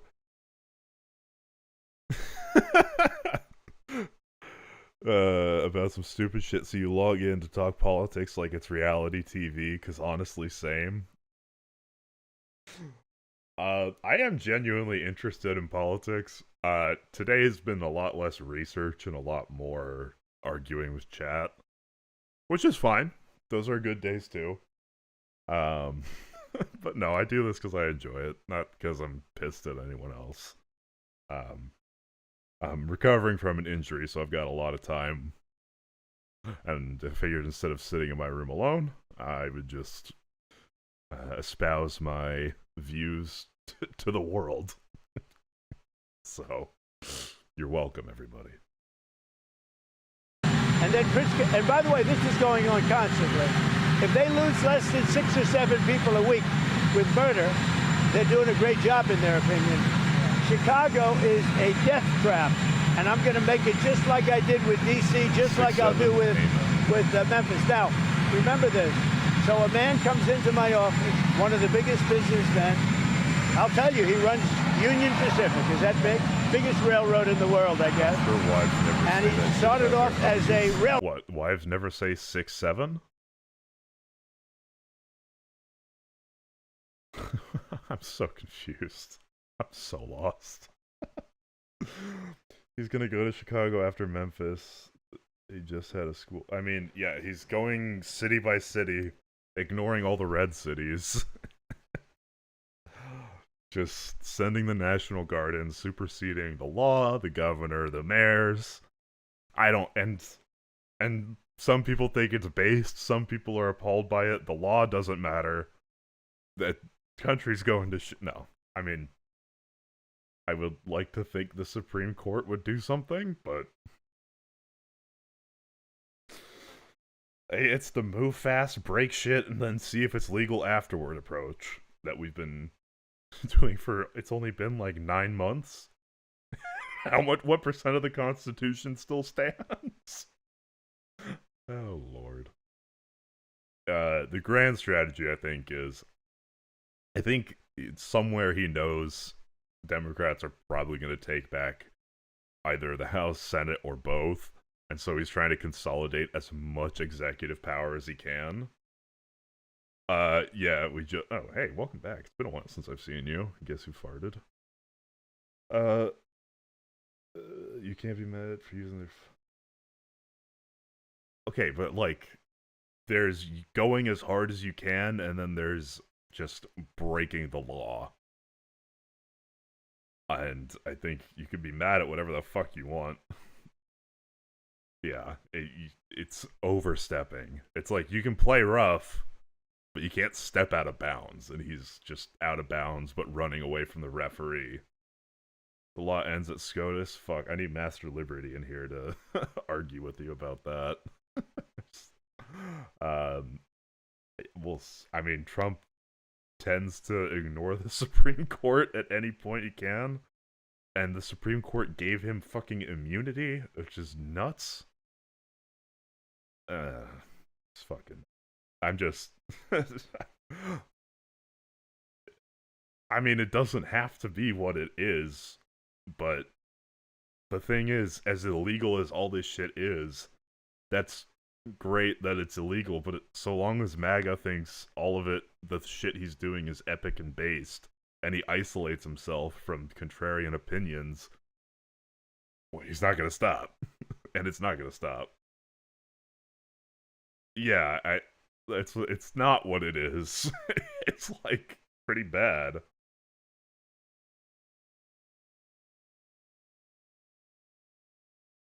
I mean, we're getting Mamdani as mayor. So I don't know what the fuck's going on. I don't know. It'll be interesting come midterms. But I think a lot of this is an attempt. Yeah, but there's no consideration given to violating the law to do so. Not, you know, helping fund police forces, creating incentives to join law enforcement. I just, like, if that really was his goal to clean up crime, there's so many better ways to do it that are long-lasting, that don't break shit, but he's got to choose the way that breaks shit and doesn't solve things long-term.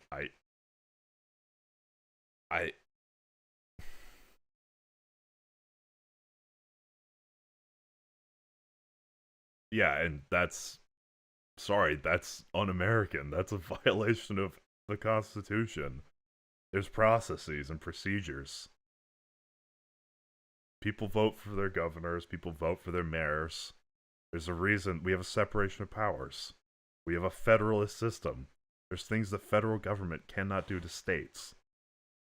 And unless there is an insurrection and the states are like, yo, we cannot handle this. I mean, like, okay. Just, my only ask is that we preserve liberalism, not as in the left. I would like it to be the left, but just as in, you know, separation of powers, American institutions, federalism, a republic, representative democracy, integrity. I'm all for lowering crime. I'm all for increasing police presences, not for superseding governors and mayors and sending in the National Guard. There's a way to do all these things legally. And my big problem with Trump is that he doesn't do them legally. Yes, nationwide injunctions, generally I'm fine with. A federal judge ruling on a federal case.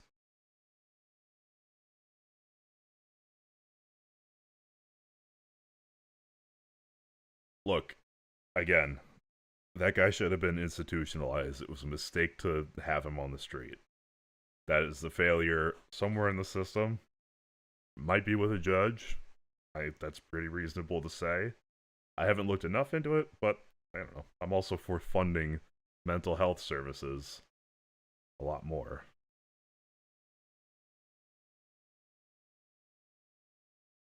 Yes, no, I'm aware. The right takes one mistake and they capitalize on it to high hell.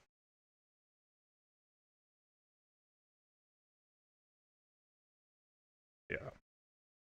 Again, not let to run free, because, you know, that's how we get instances like this. But, you know, safe and, you know, decent institutions, humane institutions to house people that probably wouldn't gel well with society.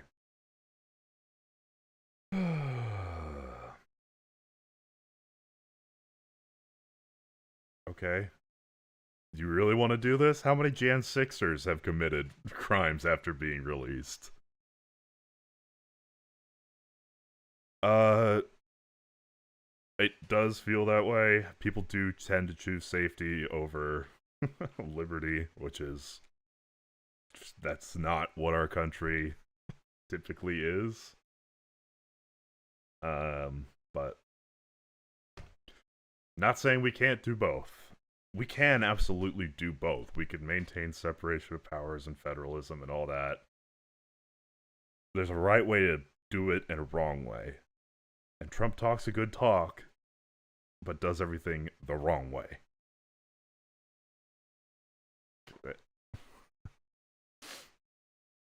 Railroader. He was running a railroad, a little caboose. He was in a caboose. Now he runs the whole damn thing. 45 years ago, He started off in a caboose. I don't know what that's all about. And he became the top, so that's a good place to start. But he came in, he knows the country intimately. He's looking to do a merger by another railroad, the one that... Well, there's... I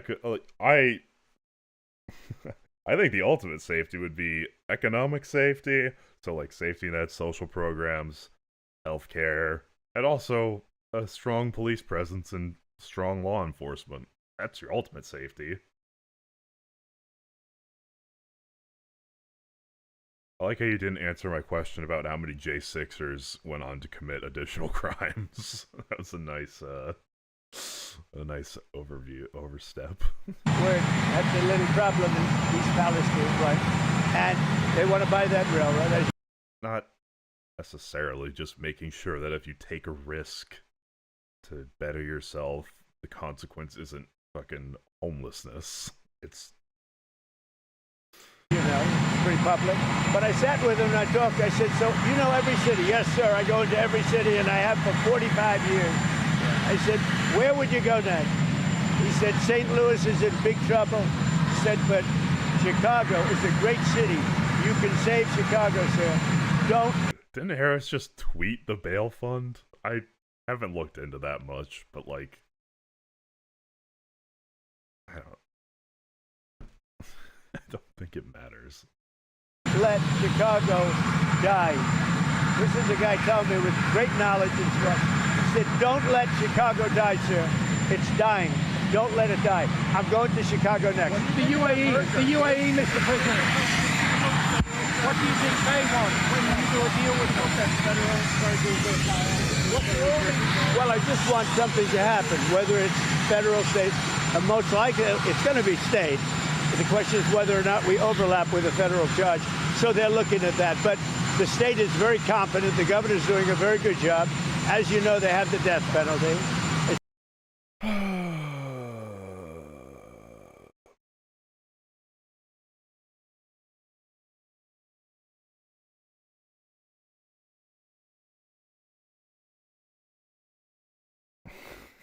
I'm just sighing. I roll my eyes, but it doesn't matter. I'm squirming.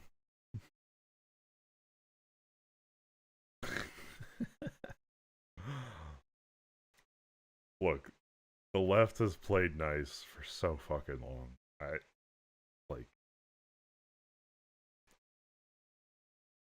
don't know. What I'm calling for is everyone just look at each other as fellow Americans and be like, alright, shit's gotten way too fucking out of control.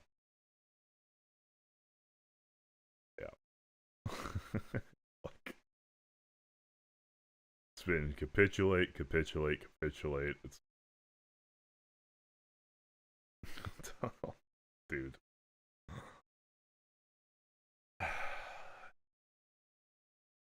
Tell that to Pelosi's husband. Tell that to the Minnesota lawmakers. Like, what are we doing here?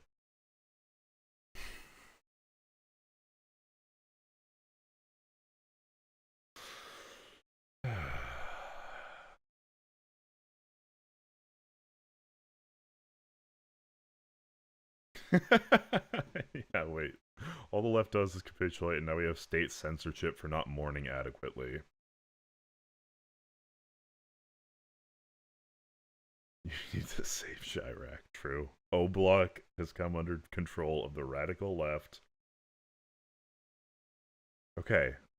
If we can agree that there's some level of vitriol on both sides, and that we're all Americans, my main point that I wanted to get across this stream to folks in MAGA is that, look, we recognize that the temperature's really high. I think you guys recognize the temperature's really high. We want to tone it down. I would like to hope that you guys want to tone it down. Oh, please, you guys were making jokes so fucking much when George Floyd died. Are you kidding me? We all want to tone it down. We just can't have Trump on Fox News saying that all right-wing violence is epic and based, and for good reasons. Like, we need him to say, look, left, right, let's chill the fuck out. That's not an unreasonable ask. Hell, that's not even a difficult ask.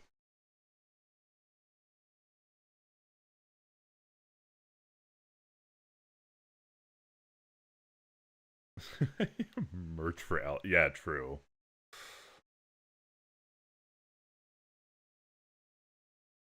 You guys stormed the Capitol because you were piss babies about losing an election. Come on.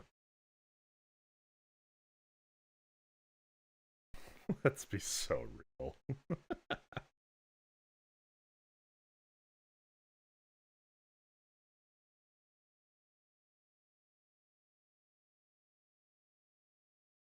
One fuck up? How long are we gonna milk J6? Fellas, first of all, if you guys aren't gonna admit it was an insurrection, we're gonna stay on this forever. Second of all, it was an attempt to overturn an election. That's not a small thing. That's not a mistake. That's an intentional plot by our current president to overturn the results of an election that he lost because he's a big old piss baby. Like, come on. Not to mention Paul Pelosi's husband. Not to mention. What kind of insurance did you have? I don't know. That's...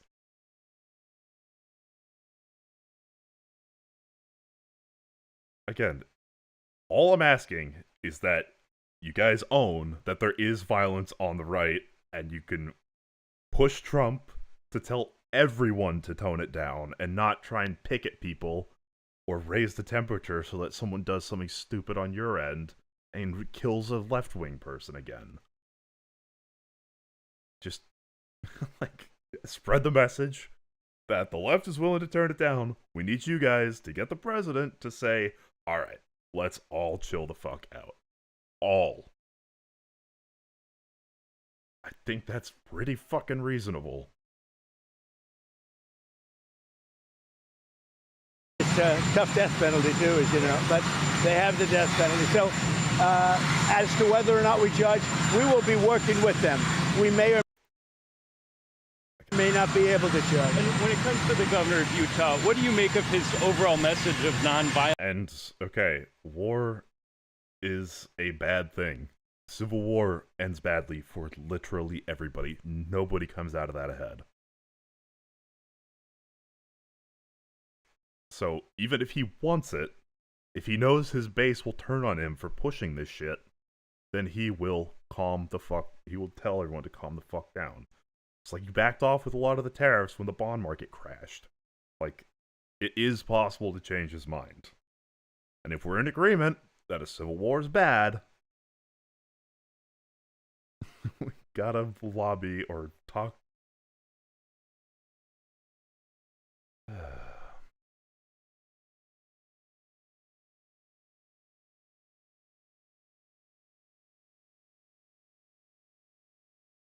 I don't want anyone fired. I mean, it'd be nice, but that's not the goal. I just want a condemnation of violence. And I can feel the resistance to that, and I don't understand why.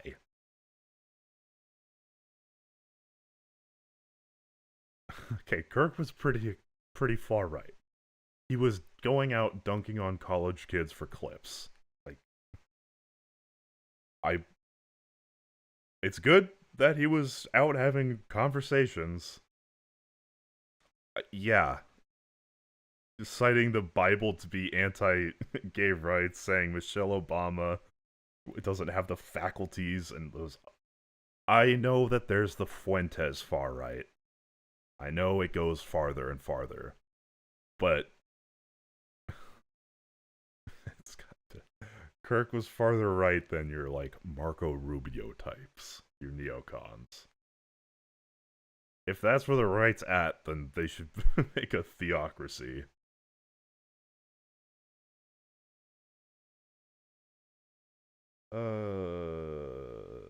Someone's...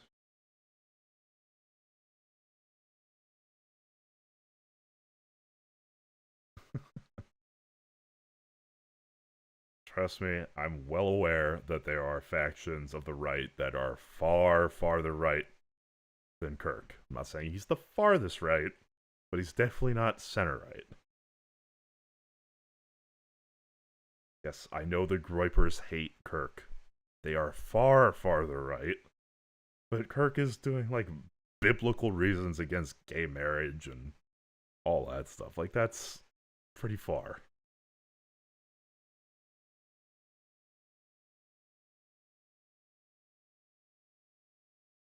If that's a moderate, wow.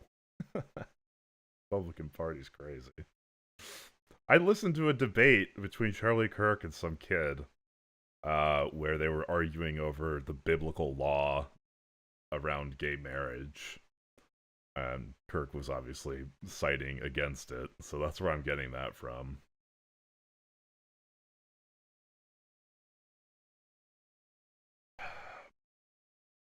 I agree with enforcing federal immigration law. I think the Democrats did lack on the border. That's true. I think some of the raids kind of are definitely venture into the cruelty level. I think it's leaned far more into the, like, kicking people out rather than building safe and effective pathways for people to immigrate. The only way he added was the fucking... Yeah, he said one of the things we take from the Old Testament and copy in the New Testament is the marriage stuff.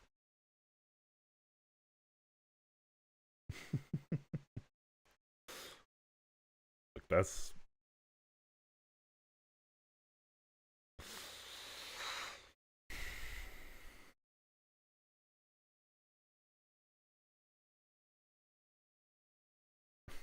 But it doesn't really matter. Killing him was still wrong.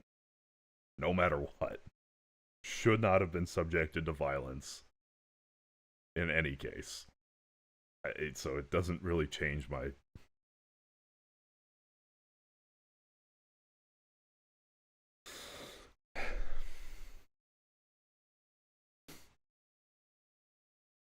Who is it who said I don't get a lot of pushback? Violence. Well, I agree with it. I agree 100%. But most of the violence is on the left. He said that social media is a cancer. What? Do you agree with that? The Utah governor said that social media is a cancer and more people should log off and take some time away. Well, it's not a cancer in all respects. In some respects, it's great, but... I haven't moved. I'm still where I started, which is I need you all to tell your fucking president to tone it the fuck down. That's the whole point of this stream. And we live in different factual realities. There is more violence on the right. That is true. Like, I don't know what to tell you. There's no... I don't know. I don't know how we resolve the different information environments. That's definitely a challenge ahead of us, but I think step one is still everyone calms the fuck down. So, I just need an admission that there is violence from the right, and that the president should probably say to tone it the fuck down, left, right, center. There are segments, there are deep, dark holes that are cancers. Beyond cancer, they're death. How are you going to get China to open their market? There is more right-wing violence than left-wing violence. There have been more incidents of right-wing violence than left-wing violence. That's just true. Court this morning denied Patty Willis's appeal of your case removing her from the case. Do you have any response Well, that to was a great decision. It was a rigged case to start off with. It's great. The court just ruled that she is a disaster. She's a disaster with a boyfriend. The boyfriend that she paid $1 million for his expertise, but he never did it before. Now, she should be prosecuted. What she did to people, forget about me, what Fannie Willis did to innocent people, patriots that love our country, what she did to them by indicting them and destroying them, she should be put in jail. She's a criminal. Fannie Willis is a criminal. Will you apply more pressure to EU and NATO countries not to purchase Russian oil? I do, but here's the problem. You know the problem. They're purchasing Russian oil. I don't want them purchasing Russian oil, and they've got to stop immediately. Not fair to us. They're purchasing Russian oil, and we have to, do things. Now, the nice part, it doesn't cost us anything anymore. You know that. Yeah. They are buying everything from us, unlike Biden, who gave. Well, the thing is, when you ask fucking MAGA to, hey, do you guys want to tone it down? The answer is not, yes, we should all tone it down. It's, yeah, you guys need to tone it down. It's like, well, hold on. You guys do shit too.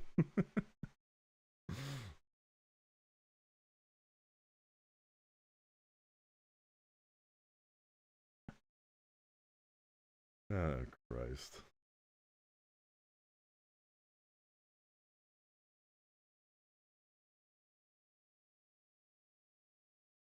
I can't say I listen to much far right. I think I listen to Fox News. Yeah, I mean, I've seen Fuentes clips. I don't spend too much time over on that side.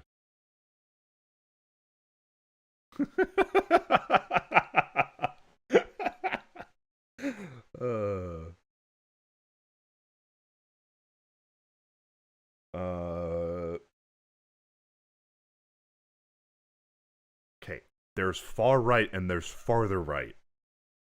Kirk was farther right than, like, a neocon. I guess we've been over this. We're running in circles here. I think Kirk was probably to the right of Trump. But he's not as far right as Fuentes. It sits between them. Heard you were losing. Oh, Christ. This has been an interesting one today. Man, I miss my 4-viewer hug box. Away $350 billion. We actually make money, but I don't want to make money. You know what I want? I want that war to stop, because last week 7,018 people got killed. Thank you. Party was targeted today, just now. You announced 70 patriots in Ukraine 2 months ago. Where are you from? Ukraine. Yes. Will they come, and do you know when they will come? The patriots. What will come? The patriots. You announced 70 patriots to Ukraine 2 months ago. Look, let me just tell you. I love Ukraine. I love. Wait, hold on.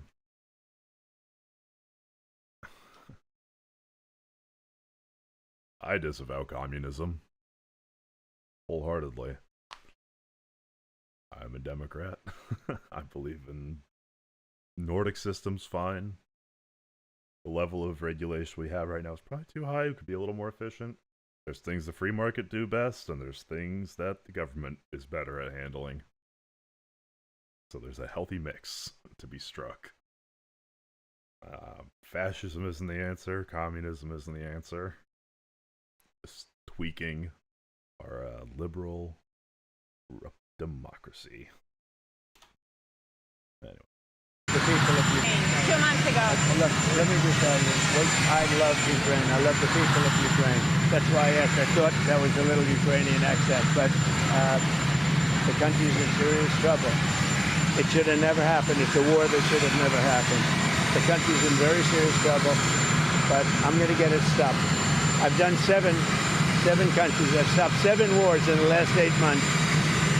I thought that would have been the easiest because I know Putin, but it's not, because there's tremendous hatred between Zelensky and Putin. Tremendous hatred between Zelensky and Putin.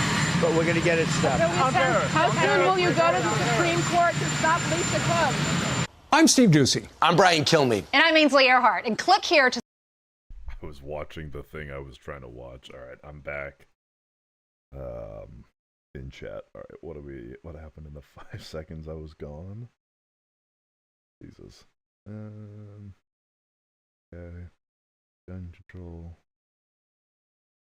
Yeah, I'm fine. Federalism for gun control is fine for me. I'm not reading.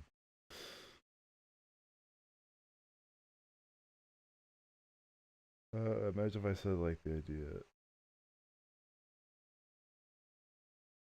I mean, I don't know. I'll put, in my view, and this could be wrong, like, in terms of terms, fascism, communism, alright, those are equally bad. Then you've got Nazism and Stalinism if you want to keep going down the things.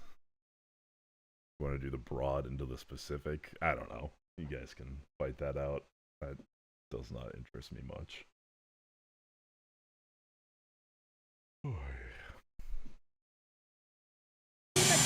Ah, fuck. Here we go, waiting on this.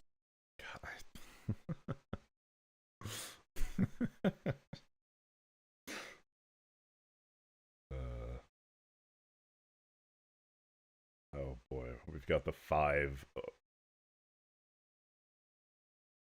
This might. Fuck, there was one more thing I wanted to watch that was super brain rotty. Fuck. What's it?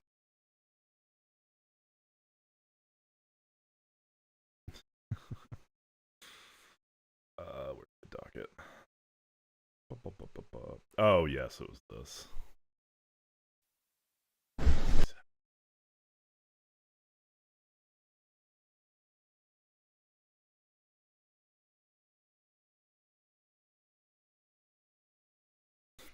There's a difference between being proud and thinking one is supreme. Come on, guys, we know this.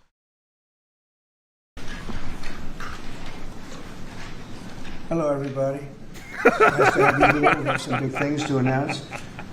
Today, at the request of Governor Bill Lee of Tennessee, who's standing with us, as you know, I'm signing a presidential memorandum to establish the Memphis Safe Task Force, and it's very important because of the crime that's going on, not only in Memphis, in many cities, and we're going to take care of all of them. Step by step, just like we did in D.C. We have virtually no crime in D.C. right now, and we're going to keep it that way. It's our nation's capital. We're going to keep it that way, or we're going to federalize it if we had to, but we don't have to anymore because it's in such great shape.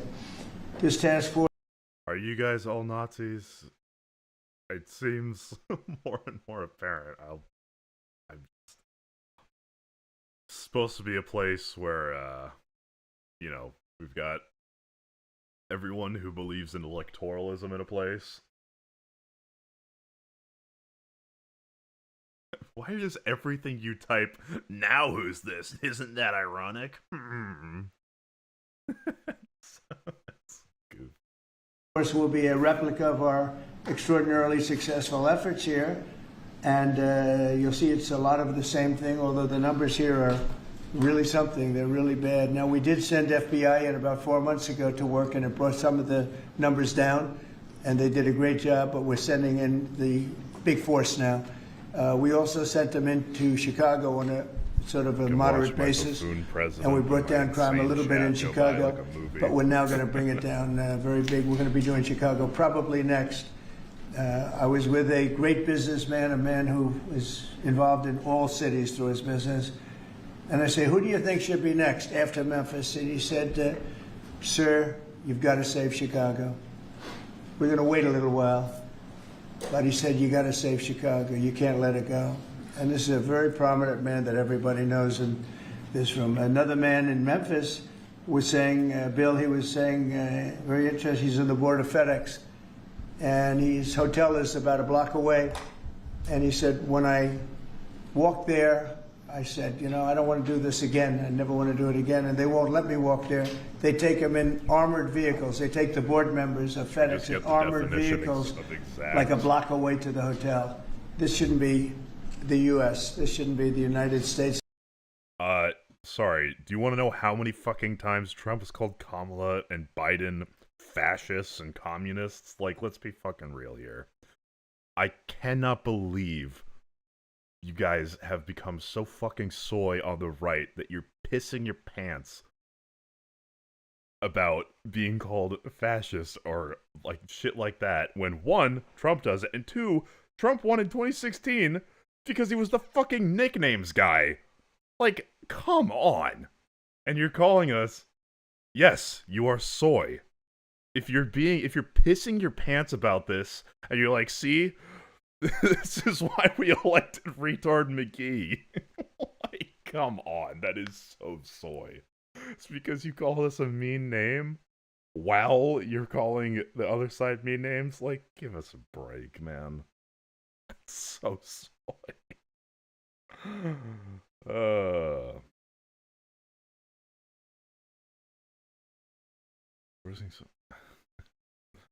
Look, they can enforce it through OSHA, and that's the part we got to.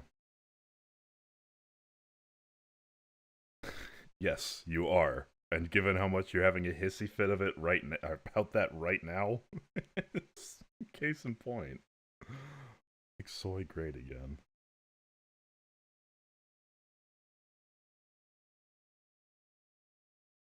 Yes. Yes, you are. Oh boy. Good times. Of America. The task force will be a replica, as I said, and it's going to be, I think, equally successful. This is a tremendous success we've had in Washington, I can tell you, and everyone knows it. And people in the White House that work here and other people that I know are calling me and thanking me. They're going out to dinners. They're doing things that they haven't done in years. The effort will include the National Guard as well as the FBI, ATF, DEA, ICE, Homeland Security investigations, and the U.S. Marshals, and more along the prosecutors. We're going to have DOJ led by U.S. Attorney for the Western District of Tennessee, who is here or not here? Who's that person here? That person is going to be very busy. So we're going to have U.S. Attorney for the Western District of Tennessee. And you want to fuck up the city you want to say? Yeah, okay. You're still on it. You're welcome to call off your hissy fit whenever you want. You're not helping your case, bud. Most importantly, Pam Bondi's here. She's heading it up, and she's doing an unbelievable job in every respect beyond this. So also worked with some of the members of the team right here on D.C., and we're very proud of that effort. We essentially had the crime down to a very low rate in 12 days, and within another 10 days after that, it was so incredible. And it continues at that level, and we're going to continue. We have to because it's our capital. This team will deploy the full powers of federal law enforcement agencies and enforcement generally to restore public safety and get dangerous career criminals off of our streets. We're going to get them off. Yeah, that's a real nerve. In 2024, Memphis had the highest violent crime rate, the highest property crime rate, and the third highest murder rate of any city in the nation. Other than that, they're doing quite well, thank you. A person is 4 times more likely to be murdered in Memphis, Tennessee today than in Mexico City. It's been, and you know Mexico City is not a cakewalk. It's been overrun with carjackings, robberies, shootings, and killings. There were 249 murders, 429 rapes, 5,616 burglaries, and 12,522 violent assaults in just the last little while in 2024 and in pieces of 2025, where it's actually gotten worse until recently when we sent the FBI down to see what the hell is going on. Last month, a vicious thug carjacked an elderly woman parked at the movie theater, dragged her out of the car, and body slammed her into the pavement, where she is still trying to recover. Probably won't be successful. So we're not going to allow this kind of savagery to destroy our society anymore. We're stopping it, doing one by one, time, but we want to go quickly. We don't want to lose Chicago. We're going to lose Chicago. We're going to lose places like you go to St. Louis. We're going to lose St. Louis. We're not going to lose. We want to save these places. You're going to lose them. It was the way the man said it, a very high quality man. I said, who would you do next? He said, sir, do Chicago. You don't want to lose Chicago. We're not going to lose Chicago. So we're going to have to go very big, and we're going to go probably, we're thinking about it for next Pam. We were going to hold it off. We're going to do some of the... Yeah, deporting people from, like, El Salvador and whatnot to fucking, South Sudan? Again, it's just cruel. I don't know. But you guys think that's epic and big? Listen, who is... Hey, thanks for the follow. Appreciate that. Lurkers stay winning today. Yeah, should people be sent to the like most war-torn country on Earth, or one of them, because they lied on an application? Even if that were the case. Christ. Yeah, that's give me healthcare, housing, food, childcare, education. Sounds like a healthy and prospering society when we can provide that for people. Yeah, like what?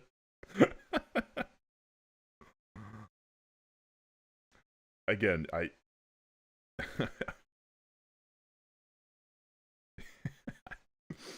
I love how the policy position is what is epically mean and cruel towards state-appointed wife. If you disavow MAGA, sure, why not?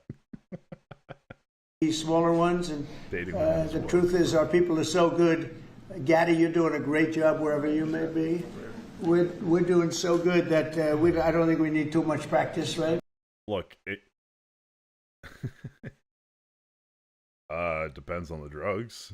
You can contact your pharmacy. Again, if you disavow Trump, maybe we can come to an agreement. Maybe we can. I like how this entire. I haven't seen it typed. Okay, Trump should call for a toning down of violence from both sides. If you type that, I think we could move forward a bit. But if we can't even agree on that, I don't know what the fuck we're doing. But we got to go and save our big cities, our great cities. You could just do nothing. That's true. But you're wasting your time here.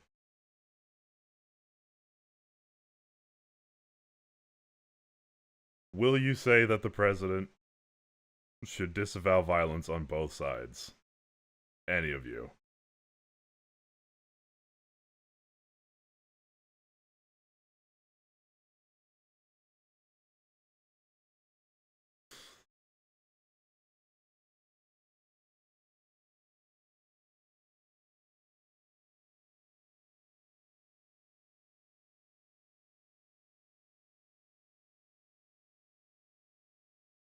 It's not weakness, it's strength. Weakness is hiding and lying and denying everything that comes out negatively. Weakness is firing people who tell you the truth. Weakness is insulating your entire information system so that you only hear good things. Weakness is having everyone sit at a fucking table and be like, oh, dear President Trump, your epic and based, huge, great, big reforms have done the epic and based, huge, big thing, and they're the best. The fucking... Yeah, this man is a child who has no fucking clue what he's doing. Ooh. All the left did? Investigate him for crimes that he commit? Like, you guys don't live in reality. He's a piss baby because he got caught. Like, what is your thing? They sent the FBI into Mar-a-Lago! Yeah, and they found the documents that they fucking got a judge to say they could go find. Like, what is the fucking issue? It's like, soy right. I'm getting my ass kissed by your mom. That's what I'm doing. Okay, well, the right is wrong. And you know who can inform the people that things aren't the same because you guys are quite cultish? It's Trump. He can say, alright, everyone calm the fuck down. That doesn't mean the left keeps doing exactly what you think we're doing, but it just means, alright, everyone, let's calm the fuck down. It's a pretty simple thing. And if you can't admit that, I don't know. I don't think you have much fucking processing power.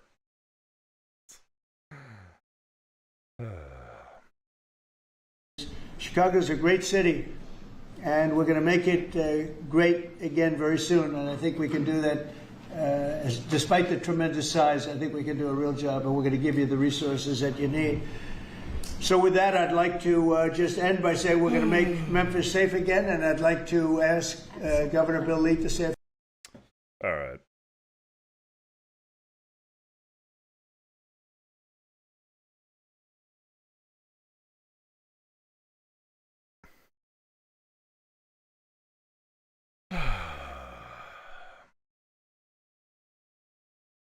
All right, I'm kind of tired of this.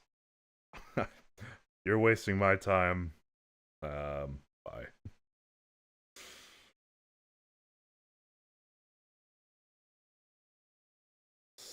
All right. If we're not going to come together on anything, it's been almost 5 hours. It's wasting my time.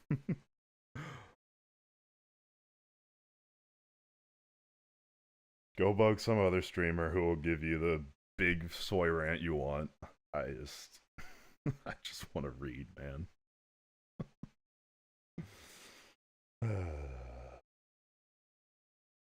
Can we have some actual, like, middle ground conservatives here? Are there any neocons on Twitch? Is there only one and its counterpoint's 40k? Like, Christ. I want conservatives here and here. Like, genuinely. I just want people that can listen a little bit. Neocons are extinct now, man. Yeah, well, then I'll settle for centrists. Oh, for Christ's sake.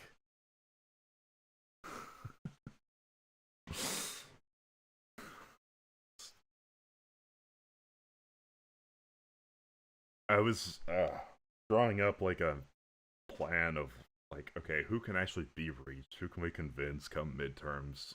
What change can we effectuate rhetorically in the House and in the Senate? And I think I was right to just write off MAGA. Like, unreachable. So, I guess for this stream, it's going to be, alright, we focus on appealing to either the people in the Republican Party that don't really like Trump but still support him just because of name.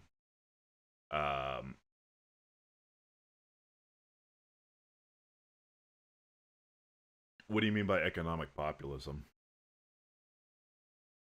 Because as a representative of the centrist left, let's see if we can.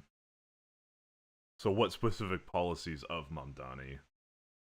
Because I think, like, single payer and with private option is something I'm for.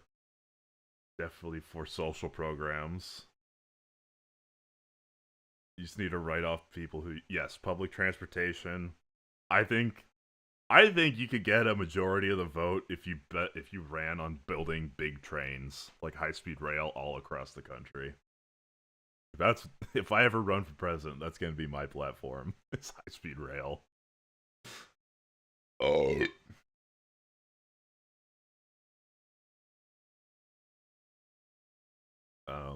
Yeah, like subsidized food when shit gets bad. Free childcare. Yeah, and that'll necessarily come with a raise in taxes. You gotta pay for shit. But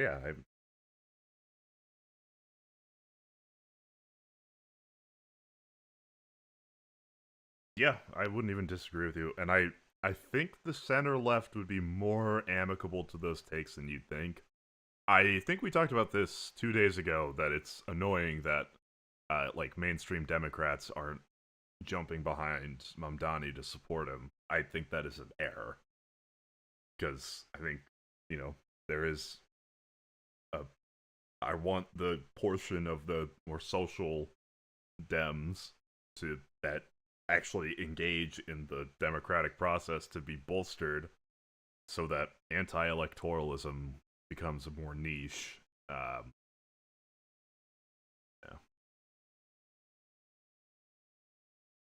Well, I mean, sure, but like, it also helps everyone. Like, if you applied that to the rural Midwest, that's another thing too. As how do the Democrats get a message out to the people that Trump appeals to, like the former steel workers, the manufacturing sector, that feels like they've been forgotten by literally every single president. And while Biden did create more jobs in those sectors, they still love Trump. And so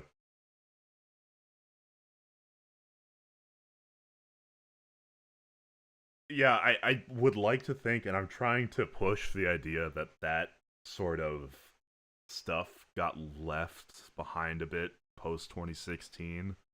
Because I mean, the left was really soy in 2016 that we lost. And so I think there's been a bit of a reckoning there.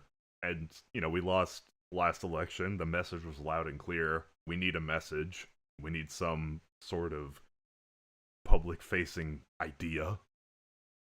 Something to vote for that's not voting against Trump. Which I still think is a perfectly valid reason and in my opinion, an obligation to have voted for Kamala, to have avoided what's going on right now, but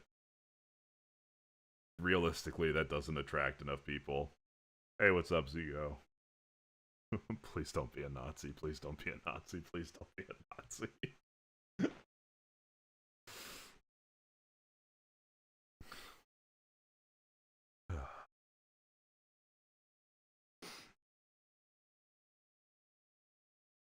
Man. That Guess Who Farted guy has gone farther to the right, because he's been in here a while. Like, he's been a long-ish time follower, and usually had pretty good discussions.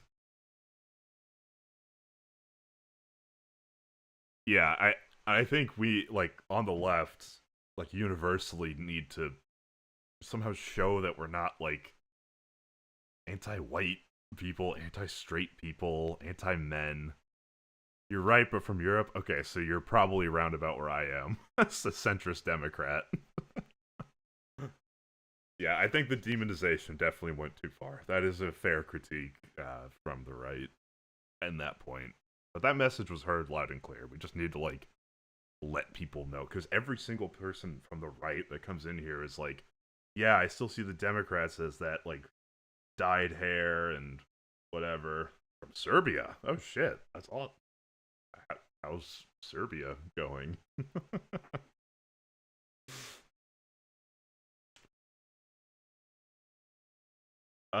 Yeah, that's fair. Thing is, like, it's just so annoying that Biden steps in to clean up from COVID, our economy finally starts to recover, and then Trump comes in. Yeah, there are. What do you guys... Can you give me, like, the spark notes on that? A few words, and then Pam You shut up. and anybody else you'd like to talk to, we'll go through. 15 followers away from 100? Holy shit. Through the whole. I will do the karaoke stream, and I'll have a karaoke night in the Discord once we get to 100. Although, yeah, no, that's the west and east sides. Okay. Oh, so he's enlightened centrist type.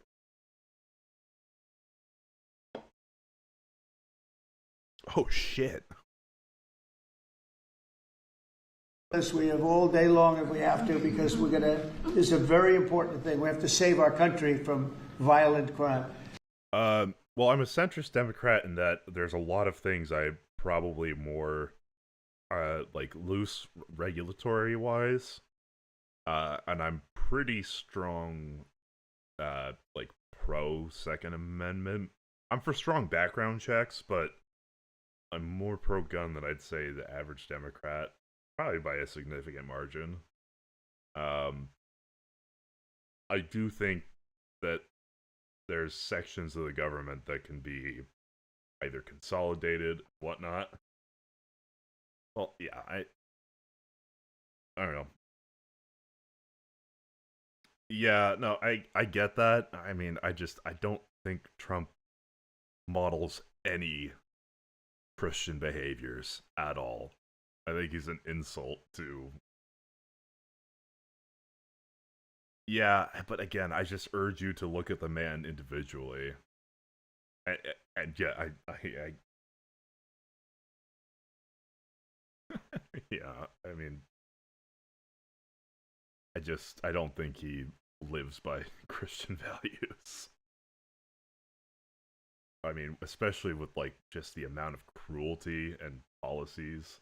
Oh, I don't know about. He's definitely very soft on Israel. I think the strike on Qatar shows that they think they kind of have, and for all intents and purposes, they kind of do have carte blanche in the Middle East with him in power. Like invading Gaza City, like that's fucking crazy. Withheld aid for a long time. The files and going into Qatar, Qatar, which is a huge U.S. ally there. Like that's a huge sign of weakness on Trump. Oh yes, and the genocide. How could we forget? Like prior to all this stuff, I was kind of on the, well, is it technically a genocide? Now I'm like, you know what? I could not give less of a shit about that argument because it's fucked up what's happening. So, hello, a very silly Shay. How are you?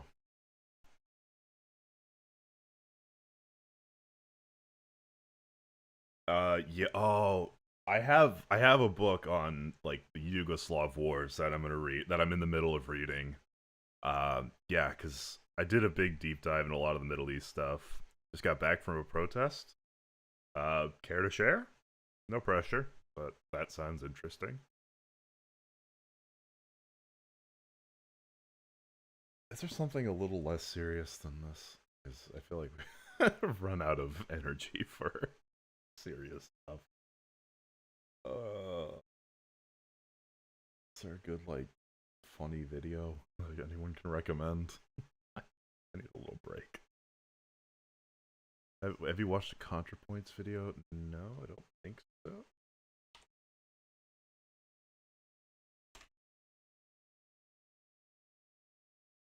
We don't have a big crowd. I think it's to celebrate Constitution Day. Oh, I did not know that.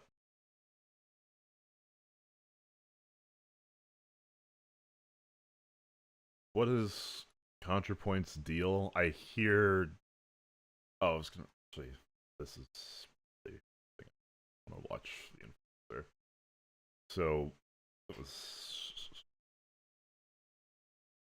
Wait, what?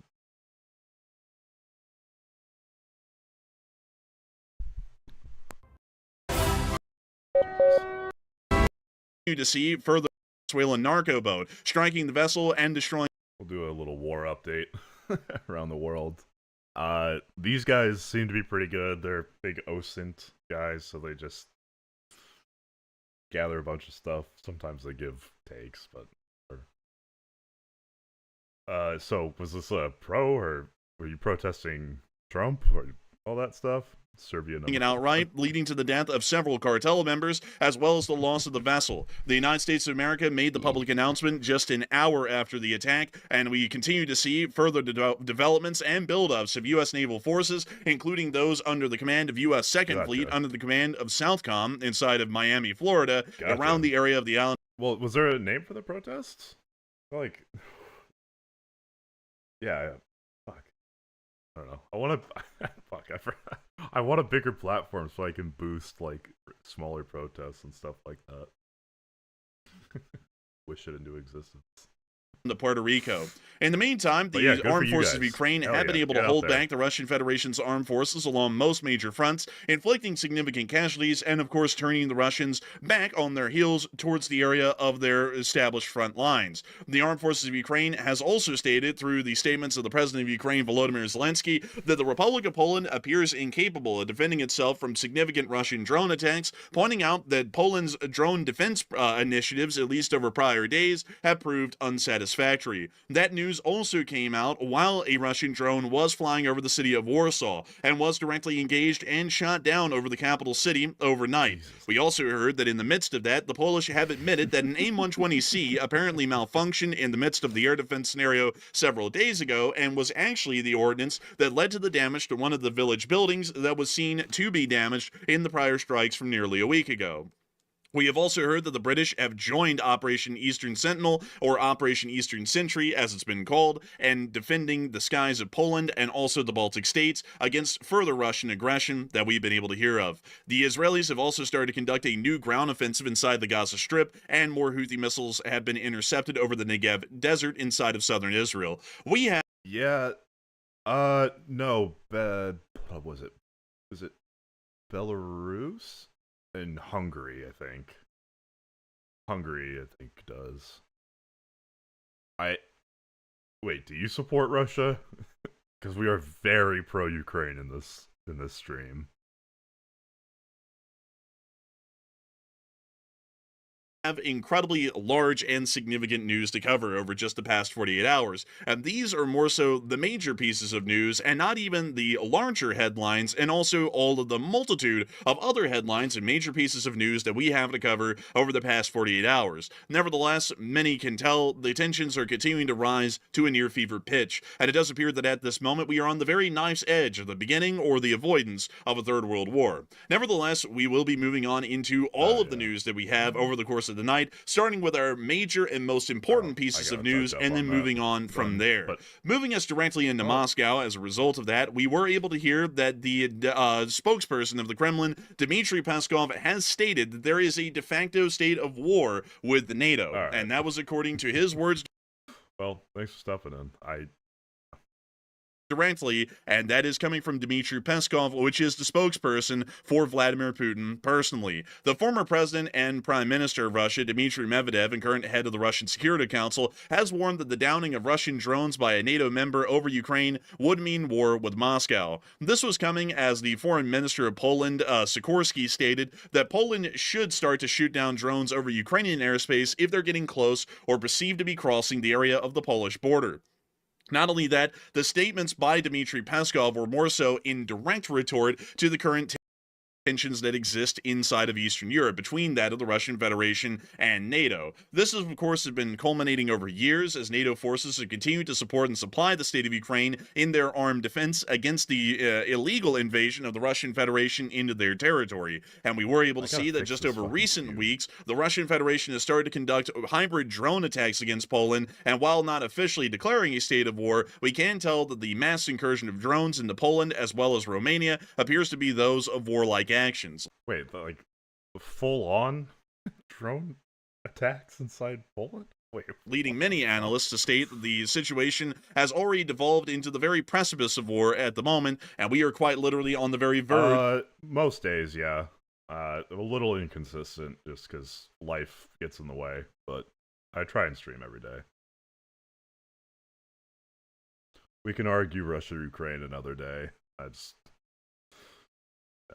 Of a third world war beginning. This is also in the midst of the Zapad 2025 military exercise, which is being conducted in large form around the area of the Suwalki Gap and involves a wide variety of Russian forces from the Russian Army, Air Force, Navy, as well as naval infantry, which are all conducting their own military exercises throughout key areas of the Russian Federation and Belarus, but most importantly around the areas of the cities of Grodno as well as the Kaliningrad Oblast. Over prior days, we have been able to note significant Russian military activity within both of these areas of Grodno and Kaliningrad, and not only that, we have been able to note the specific appearance of Russian forces inside of the Kaliningrad Oblast, which would be incredibly important for the Russian Federation to conduct an armed offensive into the Suwalki Gap. Considering that this military operation, or more so military exercise, at least at the moment, is one that is built around a hypothetical scenario of an armed invasion and capture of the Suwalki Gap, it is highly likely that at this moment, if the Russian Federation would like to start an armed conflict, this would be the Come on, we need our millennial liberals. Come on, they're a strong voter base. We need the grumpy cat, me when I has no constitution or some shit. Come on. I love dunking on millennials as much as the next guy, but when it comes down to it, I'll take cringe over fascism.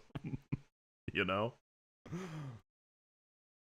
Can I ask constitutional predictions? Yeah. Oh, what a state of the union. Yeah, it is sad. It sucks, and again, I think that's a good place to start. Fine.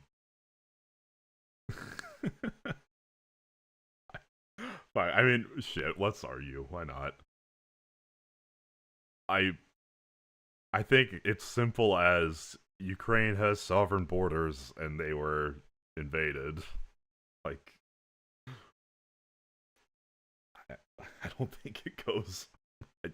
Like, yes, there's history, there's different demographics, but at the same time, there's sovereign borders that were invaded. It sucks that there's a war. But like, you know, if your borders are invaded, you defend yourself. That's... And I don't think Russia really gets a say on who does or doesn't join NATO. If they want to join or they want to join the EU, that's kind of their prerogative. I don't see how it's Russia's choice. Okay, so, like, I understand that there are problems that started before. It's also true that at the breakup of the Soviet Union, do you have the name of that? Because there was also an agreement that if Ukraine gave up their nukes, then that Russia would respect their territory. Opportune time, as we have seen prior in historical instances. And also, if that's the case, why didn't they invade, like, Finland or any of the other border countries? I'll look more into that again. I've been focused a bit more on, I'm not gonna believe or disbelieve that. Again, I don't have solid notes on this. Even still, I don't find the Russian... I just don't think that's compelling. I don't find that argument compelling. Okay, but like, if they were really worried about NATO expansion, they would have thrown up much more of a fit about literally any of the other border countries. And even then, it doesn't give Russia a right to invade, like, sovereign borders, you know? I will read more about the wars in there. I don't know. This is a thing that is rough, and it feels really entitled for me to say all the way across the world, which is, like, you know, some hatches have to be buried. I mean, if we held on to grudges forever, we would be at war constantly. Like, if grudges were held... I mean, what about Russia sending drones into Poland now? Like, that's still fucked up. Like, can't violate borders. We have diplomatic means to settle things. Invasion is like 900th down the list. That the Russian Federation started other military invasions after supposed war games or in the midst of those supposed war games. For example, the beginning of the invasion of Ukraine in 2022, or the invasion of Georgia in 2008. Both were started under the guise of military exercises, which justified a Russian military buildup close to the borders of the country that they intended to invade, and during the military exercise, or not long after the military exercise, an armed invasion was conducted. Vladimir Putin was also personally seen at the Grodno training grounds today, apparently observing the Zapad exercise, as well as talking to foreign advisors as well as foreign observers who were there to observe the war games and the abilities of the Russian Federation's armed forces and to see if there's any sort of tactic. We did, and we've made peace with a lot of countries, too. Like, we had more reach. I don't... You're not going to convince me that that Russia is a more moral and better system to be under than the U.S. I'm sorry, I'd rather live under our still a democracy than the Russian oligarchy. Like, or strategies that could be acquired or ascertained from the observance of these war. They're going to use force, they got to expect force. Games. We actually were able to see Putin and his physical appearance at the Grozny training grounds just earlier today. I would like to thank you for participation. I wonder if that's the real Putin right there, or is that Putin actually cosplaying being a military soldier at this point? Because you can't really tell these days. This kind of looks like the real deal, but I don't know. I don't really know. It's really hard to say. From the professional point of view. I don't... Well, where's the economy at now? Like, the economy rose during Hitler's reign, too. Like, I don't know. Doesn't mean he's a good guy. Now, in the U.S., we have the all of the dictatorial powers with none of the none of the economic rise, so that sucks. But I need to touch up on my history, but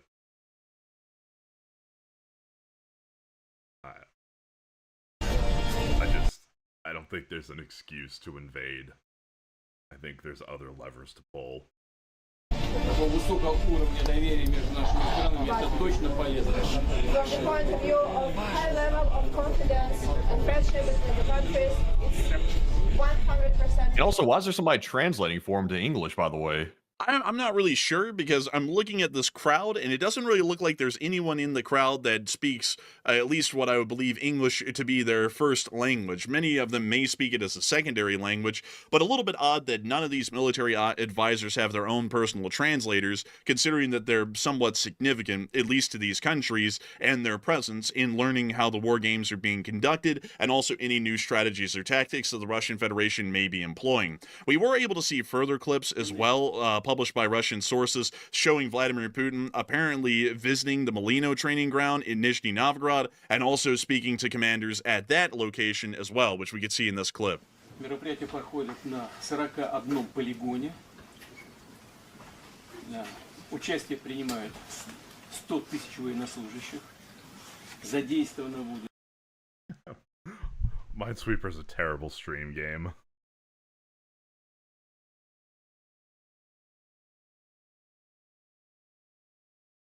Yeah, I mean, look, in the U.S., especially around Iraq, we're all like, yeah, we fucked up. That's pretty universally recognized here. I'm not gonna, like, you're here, you're talking, there's, like, information being exchanged. Like, this is a lot more civil than, you liberal cock, fucking suck, you suck. Mine's, but yeah. Like, I like having opposing viewpoints here. I just need us to be on the same factual ground. And dude, MAGA just exists in a different fucking world. Russia's acting an empire. Uses regime.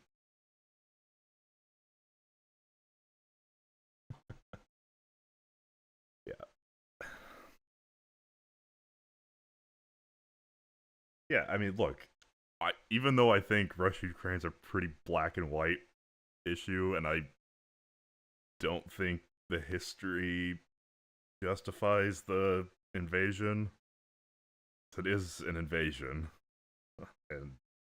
but like, again, I'm willing to hear other arguments.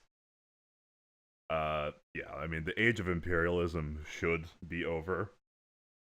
And yes, the US does do regime change operations, but they're becoming less and less popular. within the U.S. So hopefully we see the end of that. It's just Israel to calm the fuck down too. Yes, I just said that. Or yeah, I mean you were typing that as I was saying it, but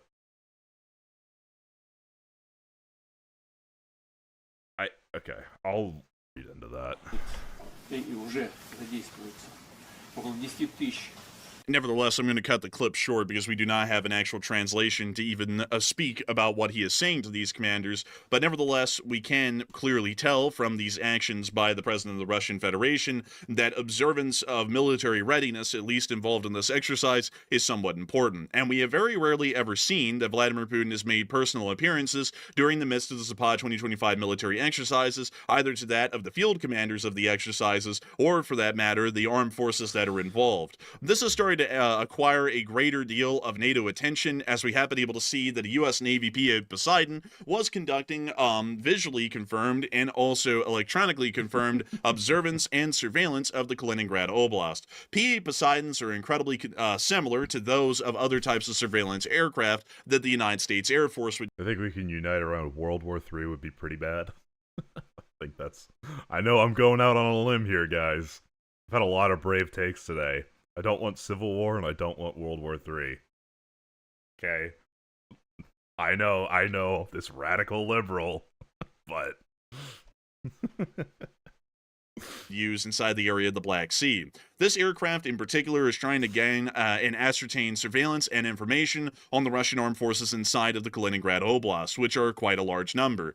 All of the forces under the Kaliningrad Oblast command fall under the 44th Army Corps. The 44th Army Corps was redesigned and pretty much reformed in 2017 to pretty much exist and be able to develop itself into what is called the Castle Doctrine by the Russian Federation. Similar to that of the home defense strategy in the United States, where if someone jumps in your house, you try and blast them. That is the similar principle of that of the Kaliningrad Oblast's 44th Army Corps. They are not intended or constructed as an offensive force, but they are constructed as a defensive force that will be able to ensure that Kaliningrad, in a sense, exists as a modern-day castle. Yeah, no, incredibly difficult. I'm being hyperbolic when I say World War III.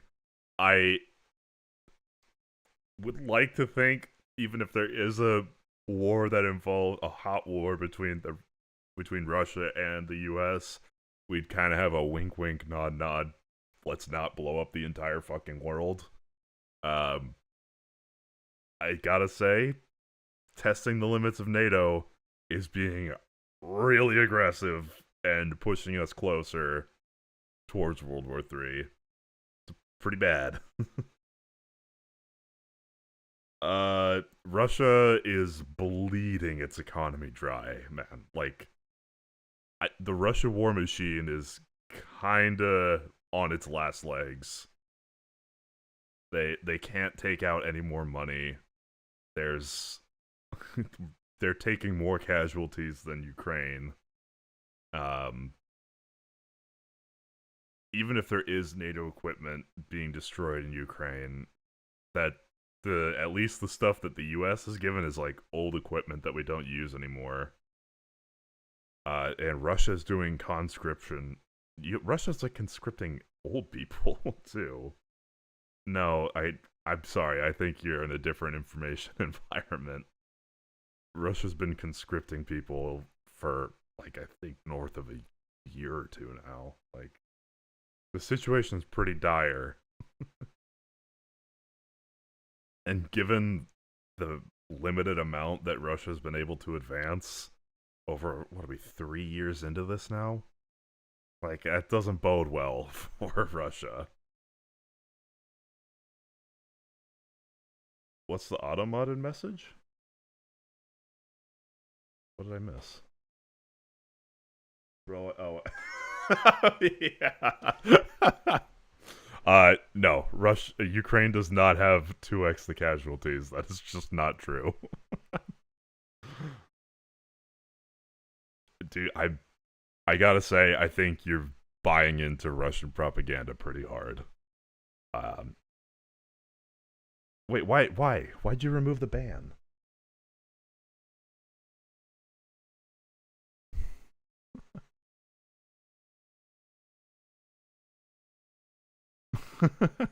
Why remove it? Was there a appeal message or something?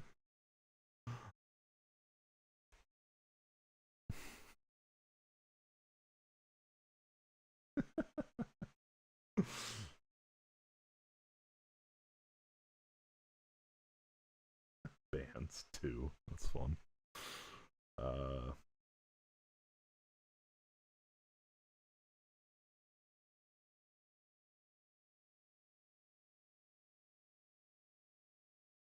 Oh, I guess so. Yeah, no, I tried in good faith to argue with that, but it's just too fucking far apart. Yeah, I don't know, man.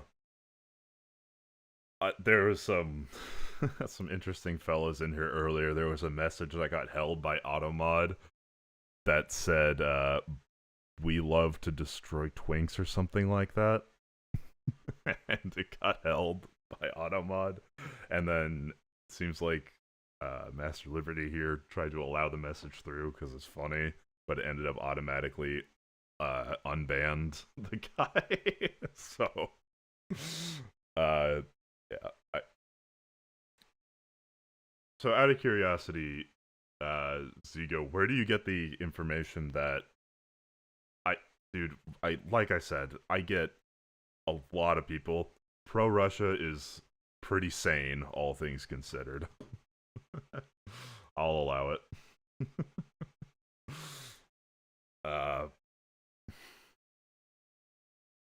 Master Liberty permanently added the term destroying twinks. What the fuck is my cat, man?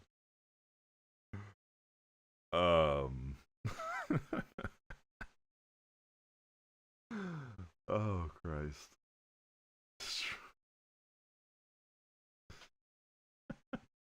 Finally. Oh. We have standards here. We don't allow Nazis, but we do allow twinks. I think that's pretty fair. Okay. It's been 5.5 hours. It's almost 9 where I'm at. So I think I'm going to wrap it up here. Just want to say thanks everyone for stopping in. I'll be back tomorrow,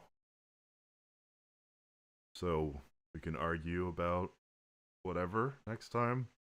Hopefully less Nazi stuff, so that we can do like reading and data gathering, because I think I spent most of today just arguing with chat, which is fine, but yeah. Anyways, give me a follow if you haven't, and yeah, see you tomorrow. Bye-bye.